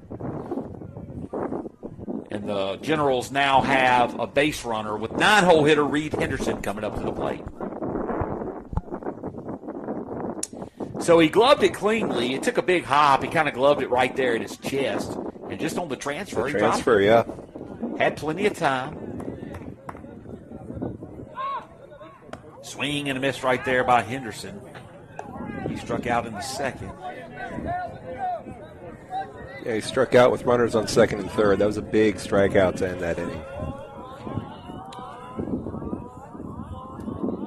Valente checks Trussell back to first base. As the Generals got their lone run in that second and were threatening more. Lane Harper out in right field takes a step in. There's a ground ball left side, just foul. It's Henderson turned on that one, and he almost got a hit past Elliott Flowers there. Yeah, that'd have been trouble. Very fortunate there. 2 errors now committed by the Mustangs in this game. This senior night game for the Mustangs on a beautiful evening here. Oh, gorgeous. Picture perfect. Nice job right there by Makerson blocking up the breaking ball down and away. And he holds the runner on first base. And a 1-2 pitch coming now from Valente. Another check to first and a good swipe tag quickly as the base runner didn't get dirty. And Gerard almost got that tag in on him. Yeah, really impressed with Valente's pickoff moves. Breaking ball just misses inside. Almost got that back. Yeah, it was crossing back over. Just Trussell goes. Actually, he doesn't, and a swing and a miss, and that is a strikeout. He took a big secondary Now lead. batting number 22. it's probably fortunate that he didn't go. That could have been a strike him out, throw him out right there. Strike him out, throw him out. That was one of the most exciting things I've ever seen happen to end a college baseball game. Ole Miss Louisville, 2020, COVID year in Oxford. Here is the leadoff batter for the Generals, Jones Roberson. Who could forget the Mag Heights title run that year? Hey, if nobody else claims it, I'm not saying they wouldn't have done it. nobody else claims it, you might as well. Aiden Valente throws a breaking ball to Roberson for a called strike, and he is now ahead in the count. Roberson singled to right field his last plate appearance. He's 1 for 1 with the walk. Another pickoff attempt by Valente. I do kid. If for whatever reason Magnolia Heights people are listening to this, I have nothing but the utmost respect for them, and I've had nothing but pleasant interactions with anyone Absolutely. over at Magnolia Heights. We joked with I joked with Dr. Lishman, their retired head of school that was there for so many years and really built that place into what it was. I called him the next morning, and I told him that we were going to get Lawrence Printing to print a big asterisk that he could take to put back up by that 20 he put up. He found that very amusing. Here comes the 0-1 pitch, and a fly ball into center field. Chamberlain McLean back on it, and he makes the play, trailing to his left, and that will do it for the Generals in the top of the fourth. No runs, no hits, 1 error committed by the Mustangs. There was a man left on base. We're going to head into the bottom of the fourth inning. And I'm going to cough a little bit. 6-1 is the lead for the Mustangs.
number 24, Ben Porter. Ben Porter is going to be the batter to lead off for the Mustangs as he will come up in the leadoff spot for the Mustangs. He replaces Gabriel Noakes, who got a start here on senior night and actually had a nice double to left center.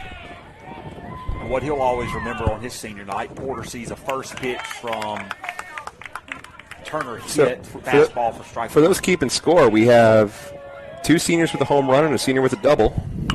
Ground ball up the middle, Spencer ranging on it, dives, can't make the play, and Porter leads off the inning with a single. Got a freshman with a single. Now batting number 14, J.C. Gerard. Gerard coming up to the plate with one of those home runs, the other by Dane Sanford. As I've said a number of times, and I can't say it enough, my 3 years of being here watching Pill Academy baseball, I have thoroughly enjoyed watching J.C. Gerard play baseball. That's right. And while we've got to win some games here to get in the playoffs, we surely do hope we can extend this thing for a couple more weeks and continue to watch these seniors play because they are a joy to watch. Sees the first pitch outside for ball 1. Here is the pitch, a high fly ball into right field. The center fielder is going to range over on it, and he makes the catch over his head. J.C. Gerard is going to be retired. Porter was stealing on the play. Ball almost got over the center fielder's head at the wall. Yeah, to reach up and make it. Hung up just enough. And that's going to bring up freshman Aiden Valente. Valente is 0 for 1 on the night with a walk. Flew out to center field his last plate appearance. And a great catch by Reed out there. That was a circus catch by Reed.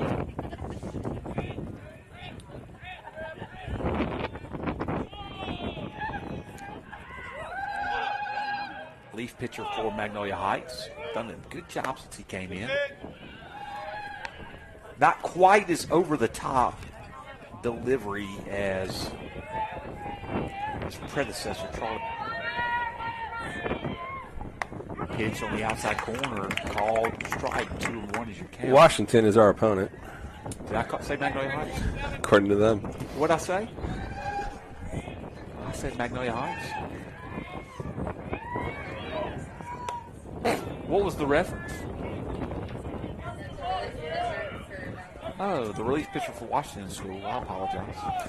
If anyone knows what's going on at Mag Heights Bayer game, any of the other games, sure to let us know. Want to give a shout out to Don Brock, who I see just now. Apologies for the late view. Don Brock enjoying the game. I'm enjoying Don Brock just in general. Valente works a walk. He's going to trot back over to the dugout as Tate Dubard is going to be the courtesy runner. And Dane Sanford is going to come up to the plate for the Mustangs. He has one of the 2 home runs in this game in the 4-run first inning. It's a friendly exchange with Charlie Dunn. And here comes the delivery. Fastball that misses away. Dunn throws behind the runner at first base, and the swipe tag by first baseman Jones Roberson was a little aggressive, to say the least. He was just sweeping it back, and Tate got back in time, and his face got a brunt of that. Why he's wearing a helmet for that play. Tried it again there, as Charlie Dunn couldn't quite handle the transfer, but he wanted to throw back behind Dubard again. So a 2-0 count coming to Sanford. And he grounds one right at the second baseman, who's going to flip it to Spencer for 1. Over to first base. That's going to get away from the first baseman. The error is going to allow Sanford to try to take second base. The throw to Spencer is not in time as he will slide in safely. Porter comes all the way around from second base to score. A hard-hit ball. A good job by Hunter Trussell to field it. Yeah. Off the pitcher's mound. Great, and Spencer comes on, slides over the bag. Everything was going fine until the errant throw. So 4-6 put out at second with an E6 on the throw allows 1 run to score. and I believe it is 7-1. It's 7-1. And Chamberlain McLean at the plate. So there are 2 outs in the inning. Pitch misses down and away. For ball 1.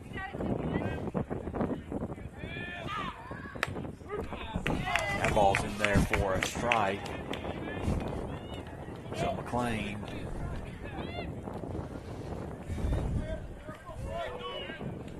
There's a fly ball. It's good. It's good. Out of play.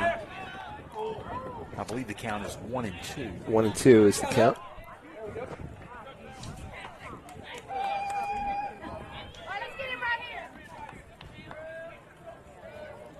So here comes the 1-2 pitch to McLean. Breaking ball outside that misses. For ball 2, and 2-2 is the count. With Brock Jacobson standing on deck.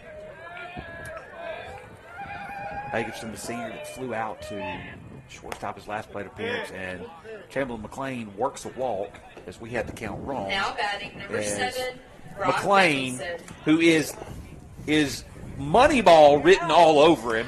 He's been hit by a pitch and walked twice. He finds a way on base.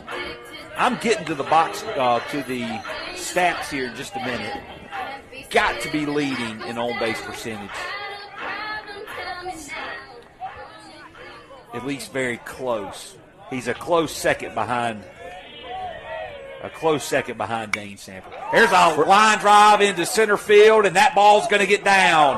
1 run's going to score. McLean's going to be rounded from third. Actually, he's going to be held up at the last moment, and Broughton Jacobson smokes one to the wall.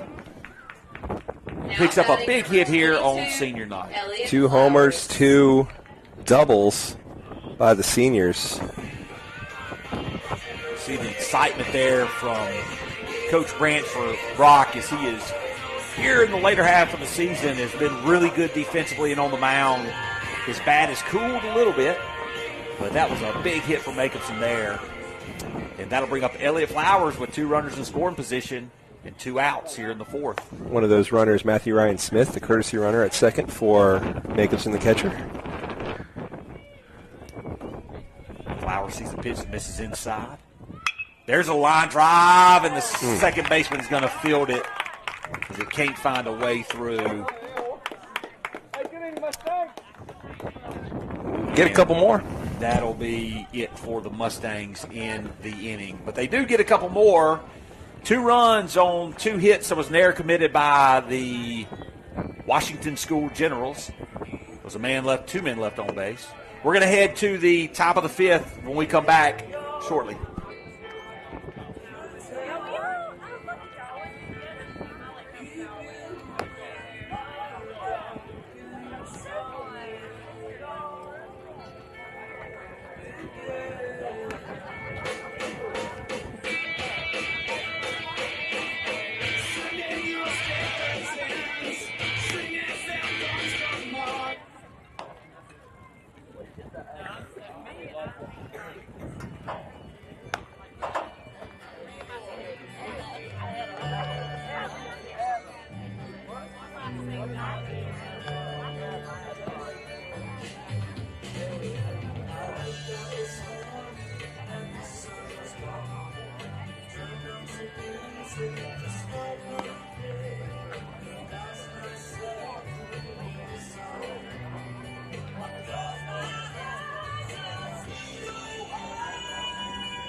So we are back for the top of the 5th inning here as Aiden Valente will step back up on the mound for his 5th inning of work, as the Washington School Generals will have 2, 3, and 4 hole hitters coming up to the plate. Patrick Spencer, the shortstop, will lead off. He is 0 for 2. He reached on an error and flew out to left field.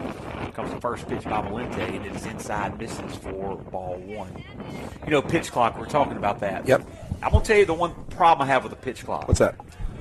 Sunday night baseball is getting over with way too quickly. Like, I need 9:30, relax Sunday night before we got to get up and go to work on Monday morning. I'm looking up at 7:45, and they're in the seventh inning, eighth inning.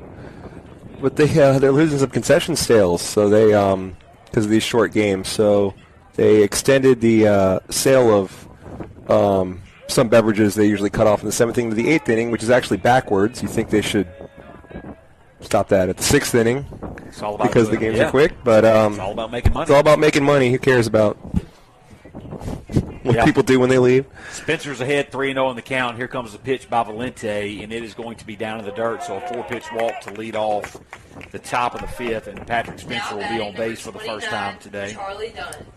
Yeah, and I mean, you know, I just remember going to sleep to the voice of John Miller and Joe Morgan so many times. Absolutely. Now I can't even get rested before or even sit down before it's over. Oh. Nice pickoff move by Valente. Been watching Succession on Sunday nights. Somebody else was talking about that, as it was really good. It is. Final season. Check it out if you haven't. It's only 4 seasons. What's it on? HBO. I don't have HBO Max. I will watch anything HBO puts on Sunday night. Goes back to The Sopranos. They've done some really good job on Sunday night TV. Here comes the first pitch to the 2-hole hitter that's going to be fouled down the left field line. 3-hole hitter, Charlie Dunn. He was the pitcher who has now moved to catcher in this game. As Valente's been keeping a close eye on Patrick Spencer at first base.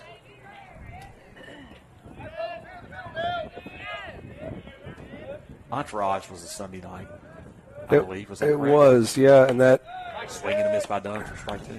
It followed a drama too. It was a weird. There was some show on there that was really intense, and then Entourage after it. Swing and a miss by Dunn, and he slams his bat on home plate, and he's going to walk back to the dugout for the first out of the inning, and a big out right there by Valente. It had something to do with vampires in Mississippi. That was True Blood. That was on. Is that not what I'm thinking? Was that not what followed The Sopranos Sunday night? No. Valente checks the runner again. It's Braden Harmon, who is over 2, steps up. Oh, didn't watch that. Oh. High fly ball, left side. That's going to get out of play for the first strike. Wire was about the police and corruption and crime in good old Baltimore, Maryland. Close to John Benuzwitz's home city. That's right. John, where were you born physically? Hampton, Virginia. Hampton, Virginia. Spiritually, who knows, but physically, Hampton, Virginia. Langley Air Force Base, Hampton, Virginia. Langley Air Force Base. Sounds like something out of a movie. 1-1 pitch now coming to Harmon. He hits a line drive. It just goes over the head of Dane Sanford, and it gets under the glove of Trey Smits. The error by Smits is going to allow Patrick Spencer to score, and Sanford couldn't quite get up fast enough, or high enough, I should say. Yep. And the single that turns into a double on the air scores a run, and now the score is 8-2 with a runner in scoring position here in the 5th inning. So Turner Hitt, who came in to pitch for Charlie Dunn, took the place of Walker Garrett, and the 5-hole hits a line drive right at Sanford, and so he was able to glove that one. And that was 1 pitch, 1 out. Now batting number 5, Wade Fertizzi. And now there are 2 outs in the inning. And Wade Fertizzi at the plate. He is 1 for 2. He singled in the second. He struck out in the third. And he will step into the batter's box. Chopper that is going to be gloved or knocked down by Sanford at least. It's going to save a run. He was ranging hard to his left. That's going to be ruled a hit for the Now batting Generals. number 6. Don't know if he'd Smith. had a play on the runner to first base. But he did a good job, Sanford did, of ranging over it, at least knocking it down, and that does save the run with 2 outs. And that'll bring up Coy Smith. He's the third baseman. He singled once, and he flew out to first base in the 4th, his last plate appearance. Valente working out the stretch as runners on first and third. We got 6.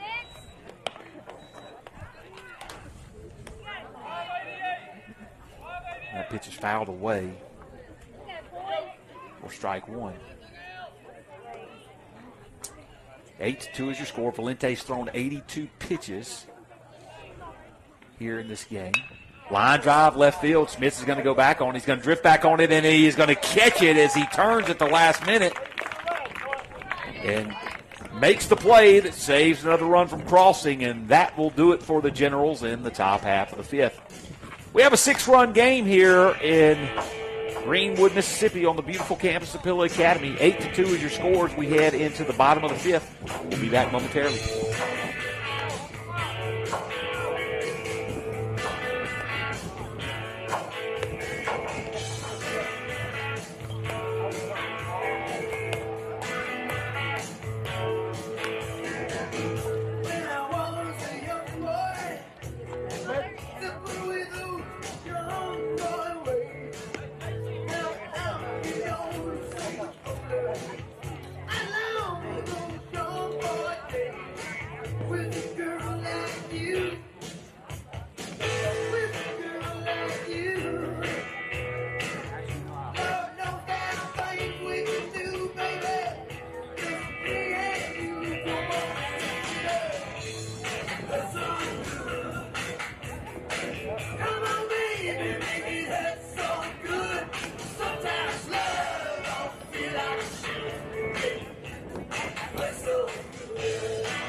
Now batting number 3, Trey Schmitz. Trey Schmitz, the 8-hole hitter, step up to the plate for So loud. If you didn't know, Mr. Benuzowitz was sorry. You can also hear that over the air. Nothing to be sorry about, Mr. Benuzowitz. Just enjoying that Sierra mist. Baja Blast. Fly ball to right field by Schmitz. Right fielder going to range in on it. He's going to make the play for the first out of the inning. Now batting Here in the bottom number of the 1, 5th. Lane Harper. So Lane Harper will step up to the plate, the senior playing right field today. Needs to get on this hit parade as the seniors, 4 out of 5 in the lineup, have gotten at least a double. 2 of them with a home run, J.C. Girard and Dane Sanford. Swing and a high fly ball into shallow center field. The center fielder is going to settle under it and make the play for the second out of the inning. And so 2 quick outs recorded by the Generals.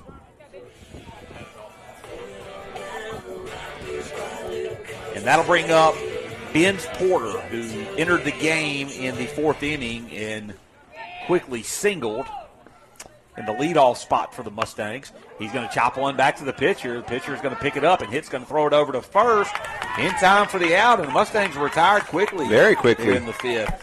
The 1-3 put out does it for the Mustangs. No runs, no hits, no errors, nobody left on base. We're going to head to the top of the 6th inning. Mustangs still leading 8-2.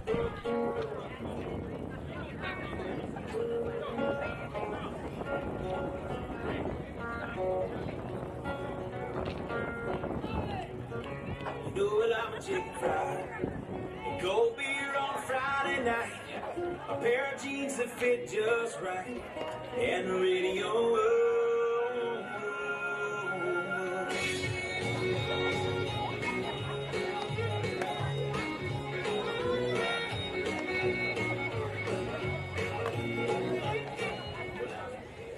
Now pitching number 14, J.C. Girard. Sweet tea, pecan pie, homemade wine, where the peaches grow. My house is not much to talk about, but still when love is grown. Shows in Mississippi. Are we on? Unfortunately. Shows in Mississippi. It was what was that? It was In the Heat of the Night. Yeah. Wasn't that? That was a show in Mississippi. Was that a movie? It was a movie and then a show. Okay. It's one of those movies that turned into a show. Right. A lot of times those don't go well. We're in the top of the 6th inning. There's a baseball game going on. There's a baseball game going on, a good one. As the Mustangs are leading 8-2 here on senior night at Lewis Coleman Field at Utroska Park. The wind is dying down just a little bit. 8-9-1 heading to the plate for the Generals in this 6th inning. Hunter Trussell, who is 0 for 2, he reached on an error in the 4th. Faces the new pitcher for the Mustangs, J.C. Gerard, the left-handed first baseman who throws that ball up and out of the zone. Mustangs haven't had a 1-2-3 inning since the 1st. The Generals have had a base runner in every inning.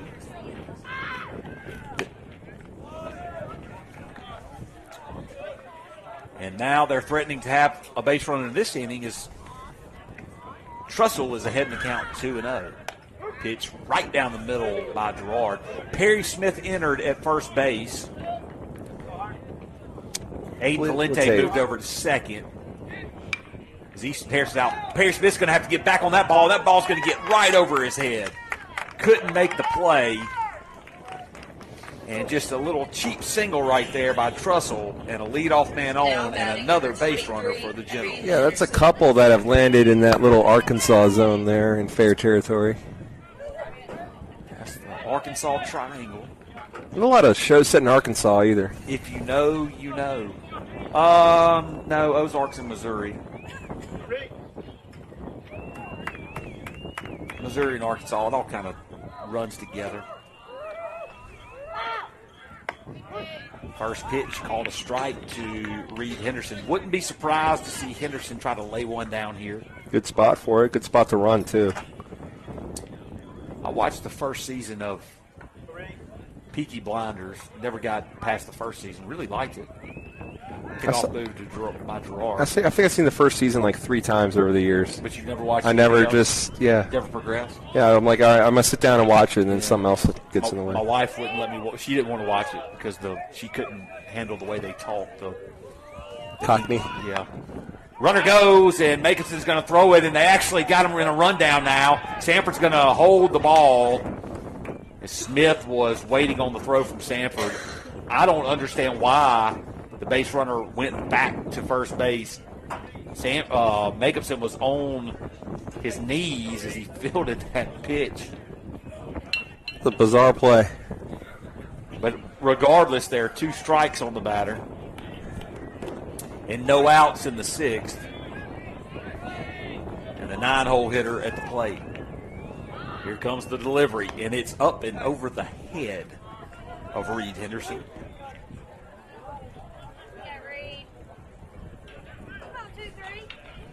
So a 1-2 count. Gerard comes set. It just misses away for ball 2, so now 2-2 count. 2 runs on 7 hits, 3 errors by the Chiefs. 8 runs on 5 hits, 3 errors by the Mustangs.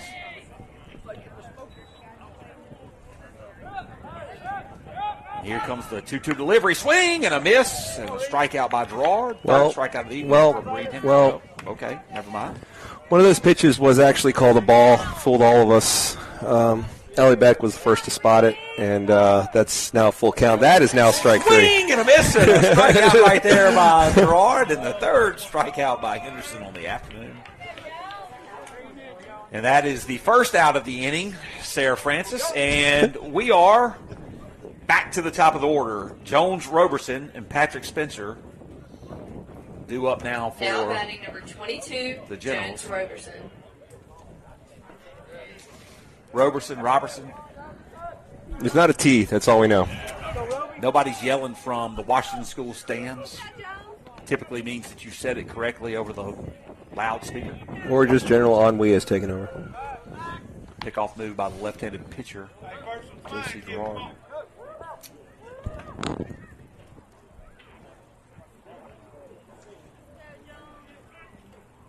Gerard is going to come set. Pitching out of the stretch with the runner on. And the pitch. Check swing. Said he didn't go. They're going to appeal to the run, yeah. You know, we've said it when other people have done it, and we'll say it when our people do it. You can't check to that guy. Can't check it. You can't see that angle. Nope. It's a ball. 1-0 count. Pitch misses way outside. Mickelson does a good job of sliding to make the grab, and Gerard is now down in the count 2-0. There's a little communication there between Brock and JC. Wonder what that conversation was like. 2-0 pitch is on the inside corner, called strike one. Nice pitch right there by Gerard. Threw an all-speed pitch that ran in on the hands of the batter. Yeah, nice sweeping across the plate there. Did catch enough of it, though. Runner goes. Pitch in the dirt. Makinson couldn't quite dig it out of the dirt quick enough. He wanted to try to attempt to get Tressel at on the steal attempt, but pitch was down and he had to dig it out of the dirt and couldn't make a throw. So now 3-1 count to Roberson. Gerard comes set. Here's the delivery. And it's up and in on him, and he's going to walk Roberson. And now there are 2 runners on. And Patrick Spencer coming up to the plate. So Coach Branch is going to go out for a mound visit. While he goes out for a mound visit, we're going to take a break. We'll be back momentarily.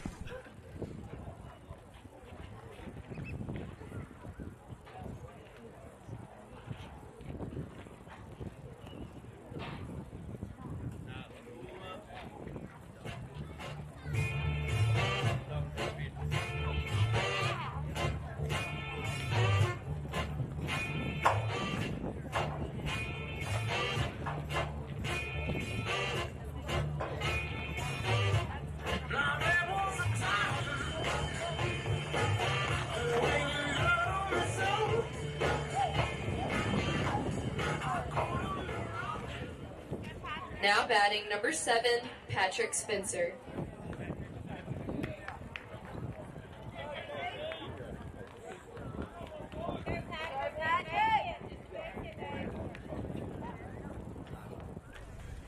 So Patrick Spencer steps up to the plate after the mound visit by Coach Bruce Branch, and here comes the first pitch, and it's a fly ball down the right field line. Out of play.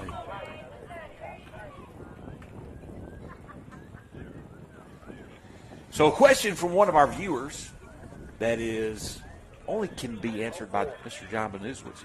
On the live stream, why does it label some of our players as uncommitted and others show nothing?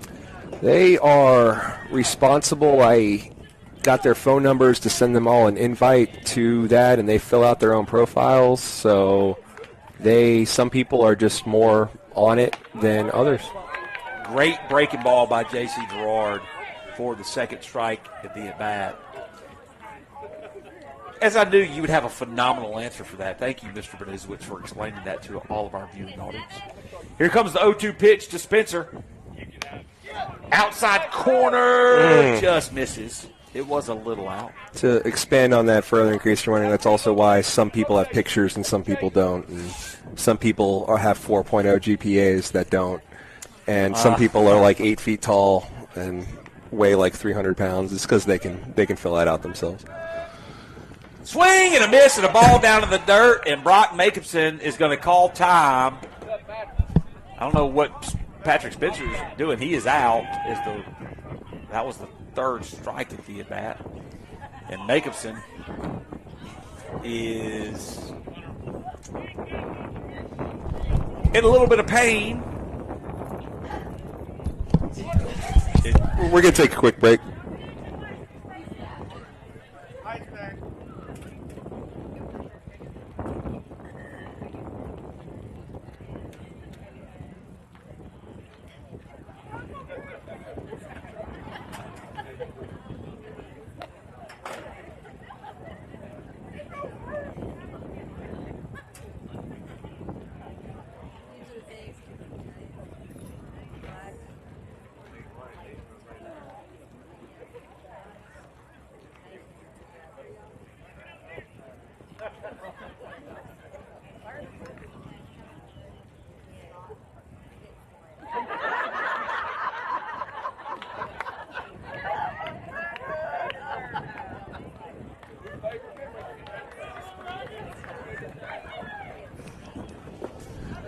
So we are back now as Now batting number 29, Charlie Dunn's going to step up to the plate. There are 2 outs in the inning.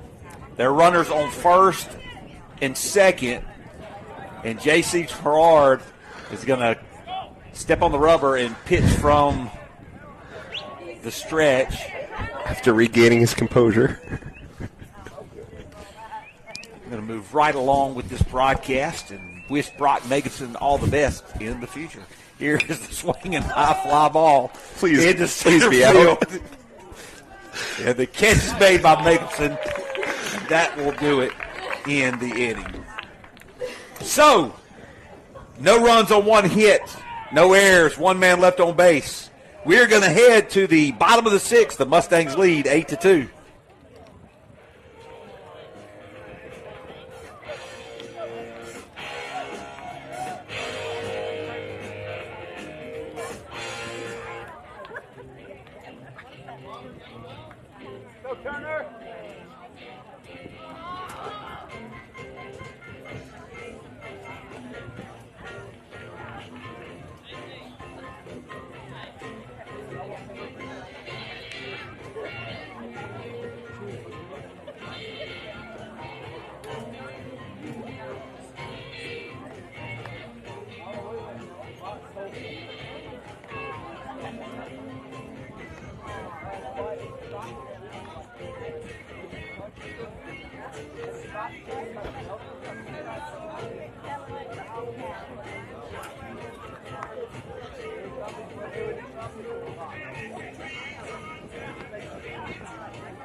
So we're here in the bottom of the 6th inning. The Mustangs lead 8-2 over the Washington School Generals, and 2, 3, and 4 hitters are due up for the Mustangs. Is J.C. Gerard, who is 1 for 3 with a home run, flew out to the catcher behind home plate in the 2nd, and then flew out to deep center field in the 4th. J.C.,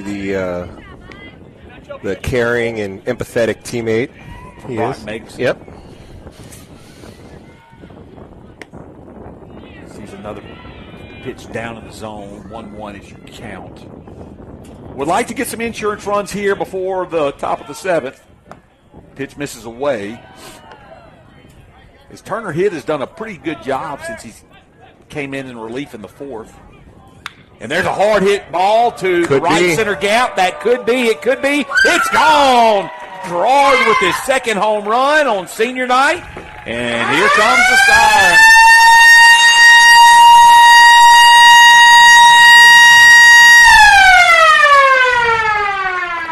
J.C. Gerard put it over the fence in almost the exact same location he did in the 1st.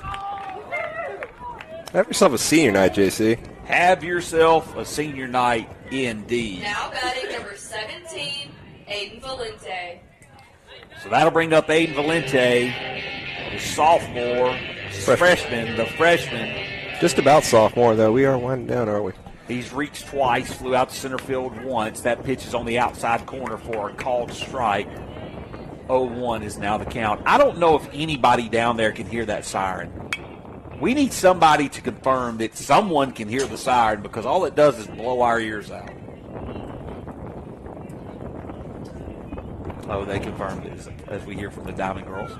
0-2 pitch and a swing and a miss and a strikeout of Valente following the Home run by Gerard. Dane Sanford. And that'll bring up Dane Sanford.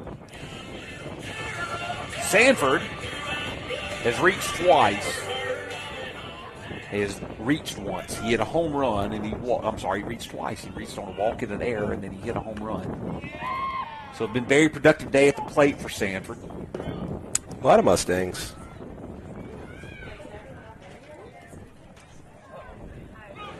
One 0 pitch misses down in the dirt for ball 2, so 2-0 is now the count. We've just now confirmed that you cannot hear the siren down in the hard hit fly ball into right field. That ball's getting back. And that ball is off the top of the fence. Oh. It bounces back into play. Sanford's going to round second base, and he's going to stand up at third. Now I think they are actually saying home run. Home run. Yeah, that hit off the power lines out there, not top of the fence. And we're going to get Dane Sanford's second home run. Is they're saying that it hit the top of the fence and bounced back in. And Coach Palacini's going to go out there and talk, and I would too if I were him in this situation. It hit right above the 345 sign, or just to the right No, it of hit it. those yellow, the yellow parts of the power lines back there. No, I think it bounced off of that. I think so. No, Mr. Baduzzi. There's no way for it to bounce back into play if it hits the top of the wall. There's no way for that. You're a physics teacher. You know it could bounce back into play. If it bounces off the top of the wall? Yeah. How? It's going that direction. I don't know. It bounces out if it hits the top of the wall. Like the Jose Canseco, except instead of a head, it's a wall. So it is going to be a home run. Now they are looking like it might not be a home run. It doesn't at this point. We're okay. We're going to see what they We'll talk play about. the siren while we wait. We're not going to play the siren while we wait. The senior Diamond Girls have. It's our senior night. It's our senior night, they say. So they're going to go talk about the ground rules again with Coach Branch. And if I'm Coach Branch at this point, I'm saying the ground rules state that was a home run. Fair enough? Looks like they might put him back on third base. Regardless if they put him back on third base, he at least got to do another home run trot. We sounded the siren again. We all had the celebration. Can't unring that bell. Can't unring that bell. You say we played the siren. Played the siren, Blue. So they're going to put him back on third base. They're going to say it's a triple. And I'll be honest, I don't know. Now batting number 33, Chamberlain McLean. When the ball came back on the field and Dane was hustling the way that he was, it looked like he might have an inside the park home run. That ball's flared by Chamberlain McLean and is going to be caught by the third baseman. So Sanford ends up with a triple off the top of the wall or the wires behind. And Chamberlain McLean flies out to the third baseman. So that's going to leave it up to Brock Jacobson to try to do a job to get Sanford in. Regardless, 9-2 is the lead here for the Mustangs in the bottom of the sixth. Nice job blocking up right there by Charlie Dunn. Keeps the runner from scoring. 2-0 is your count. 2-0 pitch and a fly ball sent out the right side in the Arkansas triangle, and that ball is going to be down in fair territory. Jacobson's going to touch the bag at second. He's going to be held up there. There was a throw in from, looked like Spencer, who has been moved to second base. And so Jacobson with the double scores the run, and he's going to be courtesy run for by Matthew Ryan Smith.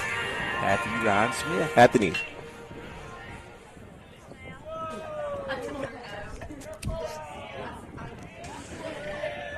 So here is the first pitch to Elliott Flowers. Flowers on the afternoon has reached on an error. He flew out to center field and he hit a line drive to the second baseman.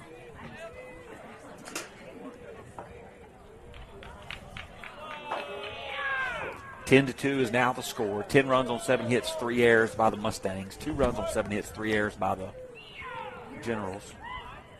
Pitch misses away, and that's going to allow Matthew Ryan to move up to third base.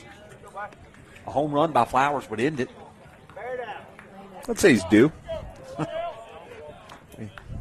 If by meaning I'm hitting for average and not power, so I'm not interested in that home run ball. Hey, Wade Boggs had that one year where he just decided to mash. Ground ball third baseman. He's going to miss it.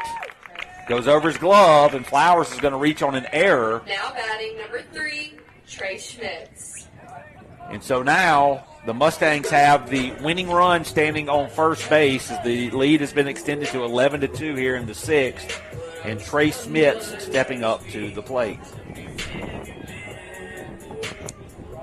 Schmitz is 0 for 2, reached on an error and reached on a walk. Has the opportunity to end it.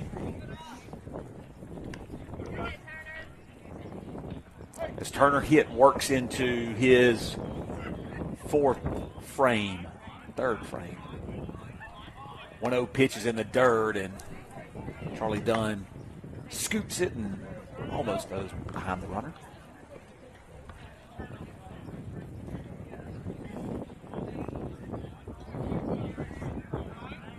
To a pitch, flared away foul. So now 2-1 count.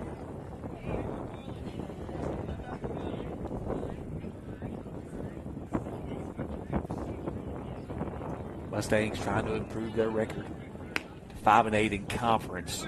We do have an update. Heritage was beating Starkville 8-0 in the second inning. This is good. It's good for the Mustangs, fighting for a playoff spot, but also not just fighting for a playoff spot, fighting Now for the batting 3 number seed 1, in the playoffs. Jockeying for position. Jockeying for, I like that terminology. Now, Lane Harper, a senior, got a hit, I believe. He has grounded out to the second baseman. He struck out in the third, and then he flew out to center field his last plate appearance. He can drive in the winning run. That's what I'm thinking. On senior night. See what you can do, Lane Harper. First pitch misses way outside for ball 1. Mustangs trying to end this one a little early. 10-run rule in play after 5. Pitch is up in the zone again, misses for ball 2. So now Harper with a hitter's count. Look for something he can put in the gap here and end this thing. Through should score the runner from second. That pitch is on the outside corner for strike 1.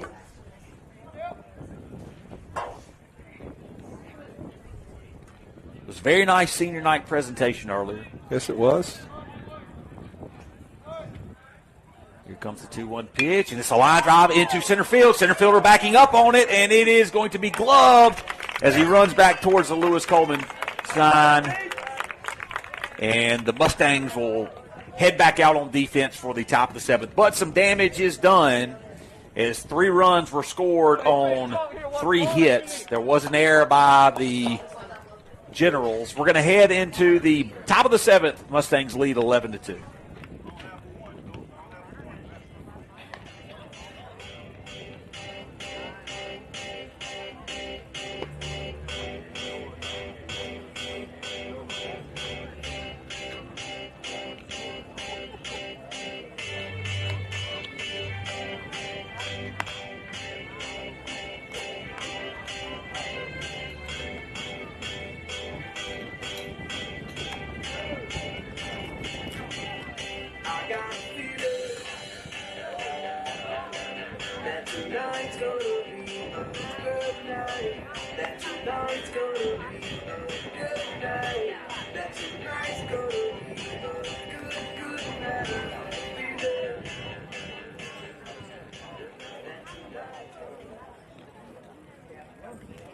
batting number 2, Braden Harmon. So we are entering the top of the 7th inning, and the last chance for the Generals to try to get back in this one as the Mustangs have a commanding 9-run lead. 11-2 is your score. And 4, 5, 6 due up here in the 7th inning. It looks like we've had some type of substitution by the Mustangs, but I don't know what it is. I'm not sure if Matthew Smith is entered in center. Yeah, I believe that's it, as Chamberlain McLean is in right. That's what it is. So Lane Harper has exited right field. J.C. Gerard will step back up.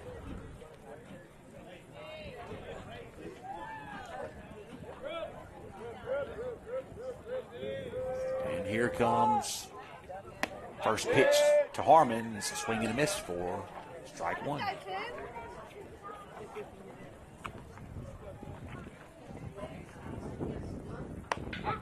Pitch on the outside corner in there for a called strike two. So Gerard working ahead in the count.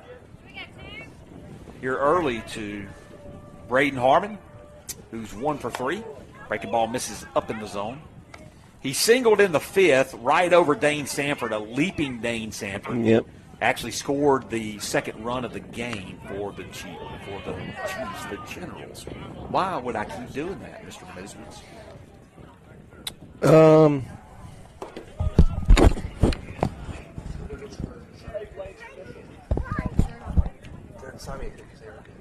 Okay, I have this broadcast has just gone off the rails as Mr. Bernuzowicz just took off his headset to tell the Diamond Girls to go get him some what? Insomnia cookies. Insomnia cookies. Well, we don't have an Insomnia cookies here. I gotta take advantage of that. If y'all bring Insomnia cookies up here and don't bring me one now, there's only one left. 1-2 is the count to Braden Harmon. 2-2. 2-2 is the count to Braden Harmon. There's the pitch, and it's a line drive in center field. Matthew Ryan Smith enters the game. He's going to get action, and he makes the play easily, drifting back towards the wall for the Now batting number 21, first out of the Turner top of the hit. 7th, and that's going to bring up Turner hit. Remember when Roy Oswald, the pitcher, once had to play left field for some reason? NL rules, very first pitch or very first batter, ball hit right to him, fielded it no problem. Roy Oswald from where, Mississippi? Oh, I don't know. No, from where, Mississippi? From where, W-E-I-R. Where, Mississippi? Who's on first? What's on second? 2-0 is now the count to Turner hit as Mr. Bernuzowicz gets the last Insomnia cookie. I don't understand. I don't want to split it. I don't want to split it. You want it? I don't want it. I don't want it. I would rather you have it. I don't want it anymore. If you want it, if it was so important to take your headsets off to tell the Diamond Girls to go to, if you spotted it from up here, it's yours. I believe the count is 2-1. Leave the box right here. 3-1 is your count to Turner hit.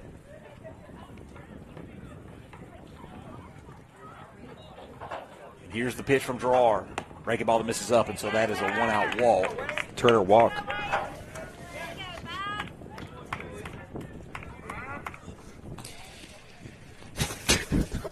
So bad. Now batting number 5, Wade Fertizzi. Can't make it up. And if you did, nobody would believe you. Wade Fertizzi, 2 for 3 on the afternoon. He has 2 singles and a strikeout. He singled in the 2nd, singled in the 5th, struck out in the 3rd. Brother. Swing and a miss right there by Fertizzi. Gerard now, after issuing the walk to hit. Very unusual to say. He's now way ahead in the count at 0-2 as he blows another fastball past Fertizzi. Make contact. Make contact. Gerard looking to close this game out, has a 0-2 count. Here's the 0-2 pitch. It's a backdoor breaking ball. Called strike 3. Good pitch by Gerard. And the Mustangs are 1 out away Now from batting taking the number first 6, game Coy of this Smith. very important series against the Washington School Generals. Look pretty good doing it, too. This holds the 9-run win. As it stands, Coy Smith is going to step up to the plate. He singled in the second, flew out to first base in the fourth, and he flew out again in the fifth to left field to end the inning. He's ahead in the count 1-0.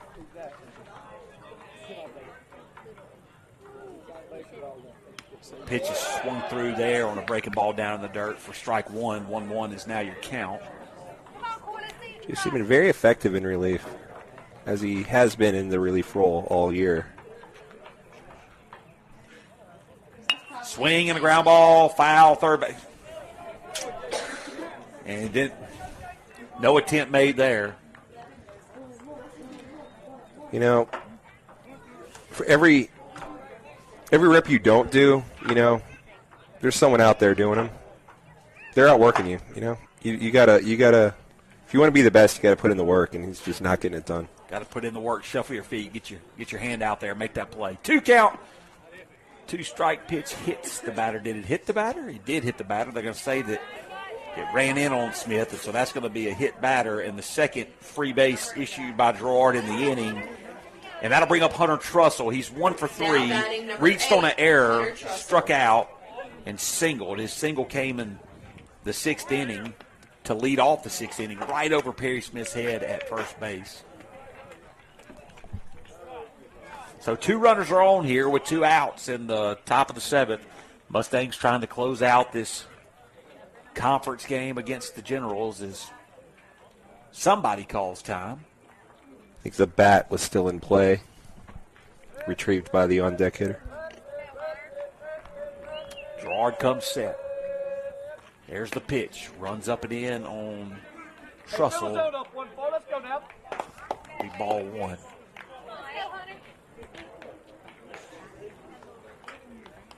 Mustangs can improve their record to 14-15 with a victory today.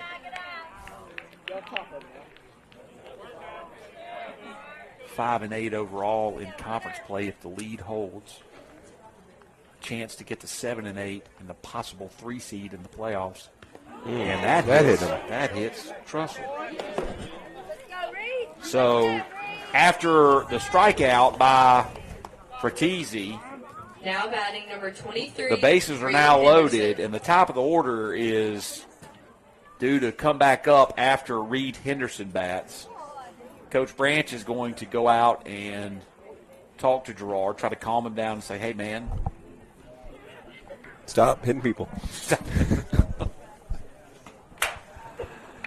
Oh, man. Carlos Correa hits the sacrifice fly on the top of the 5th, and Michael A. Taylor scores as the Twins tie the Red Sox 1-1. I didn't know Michael A. Smith still played.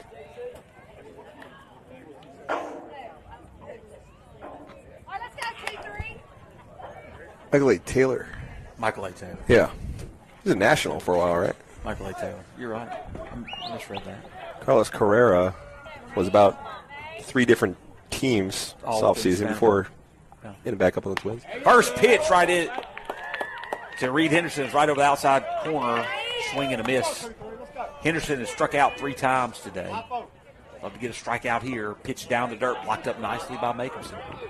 Doing a job to keep that runner from advancing from third base. The bases are loaded here in the top of the 7th inning as Gerard trying to work out of a jam with the 9-run lead to end this one. Here's the 1-1 pitch, and it is inside for ball 2. 2-1 is the count. Nowhere to put him, and James Roberson standing on deck.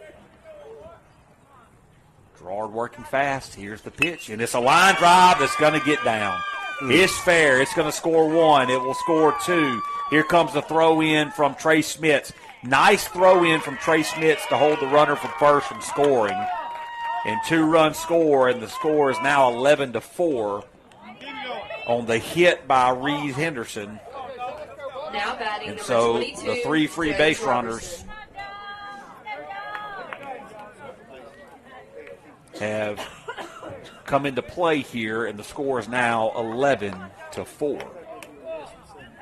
Roberson is 1 for 2. He's walked twice, singled, and flew out. Pitch down in the dirt, misses for ball one. Yeah, still plenty of cushion, but you really just want to go ahead and get this last out here. This is up in the zone again for ball two, so 2-0 is your count. Nobody warming in the bullpen for the Mustangs. Patrick Spencer standing on deck. Comes the 2-0 pitch. Fouled away into the net by Roberson. The count is now 2-1. So a good piece of hitting right there by Reed Henderson, who had not made solid contact throughout the course of the game as he hit a line drive, just got out ahead of it, put it just inside the left field line. Now the 2-1 delivery by Gerard is way outside for ball three, and so 3-1 is now your count. So with 2 outs here in the top of the seventh, 2 runs have now scored. The Generals have closed the gap to 11-4, and a 3-1 pitch coming. High fly ball, center field. Matthew Ryan Smith coming in on it, drifts back, makes the catch, and he ends the game.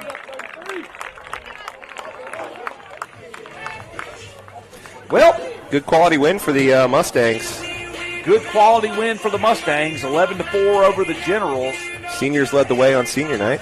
Seniors absolutely led the way on the senior night. Every senior had something hopefully memorable for senior night, and we are very appreciative of our seniors, our senior parents, our senior Diamond girls, senior citizens.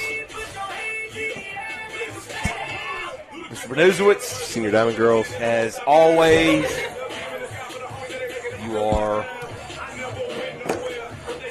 I don't even know what you are. I'm unfortunately with microphone. You are enjoyable to call a baseball game with. All right, so this is where we stand. The Mustangs now improved to 14-15 on the season. They're 5-8 in conference. They have 2 big conference games left on Thursday night.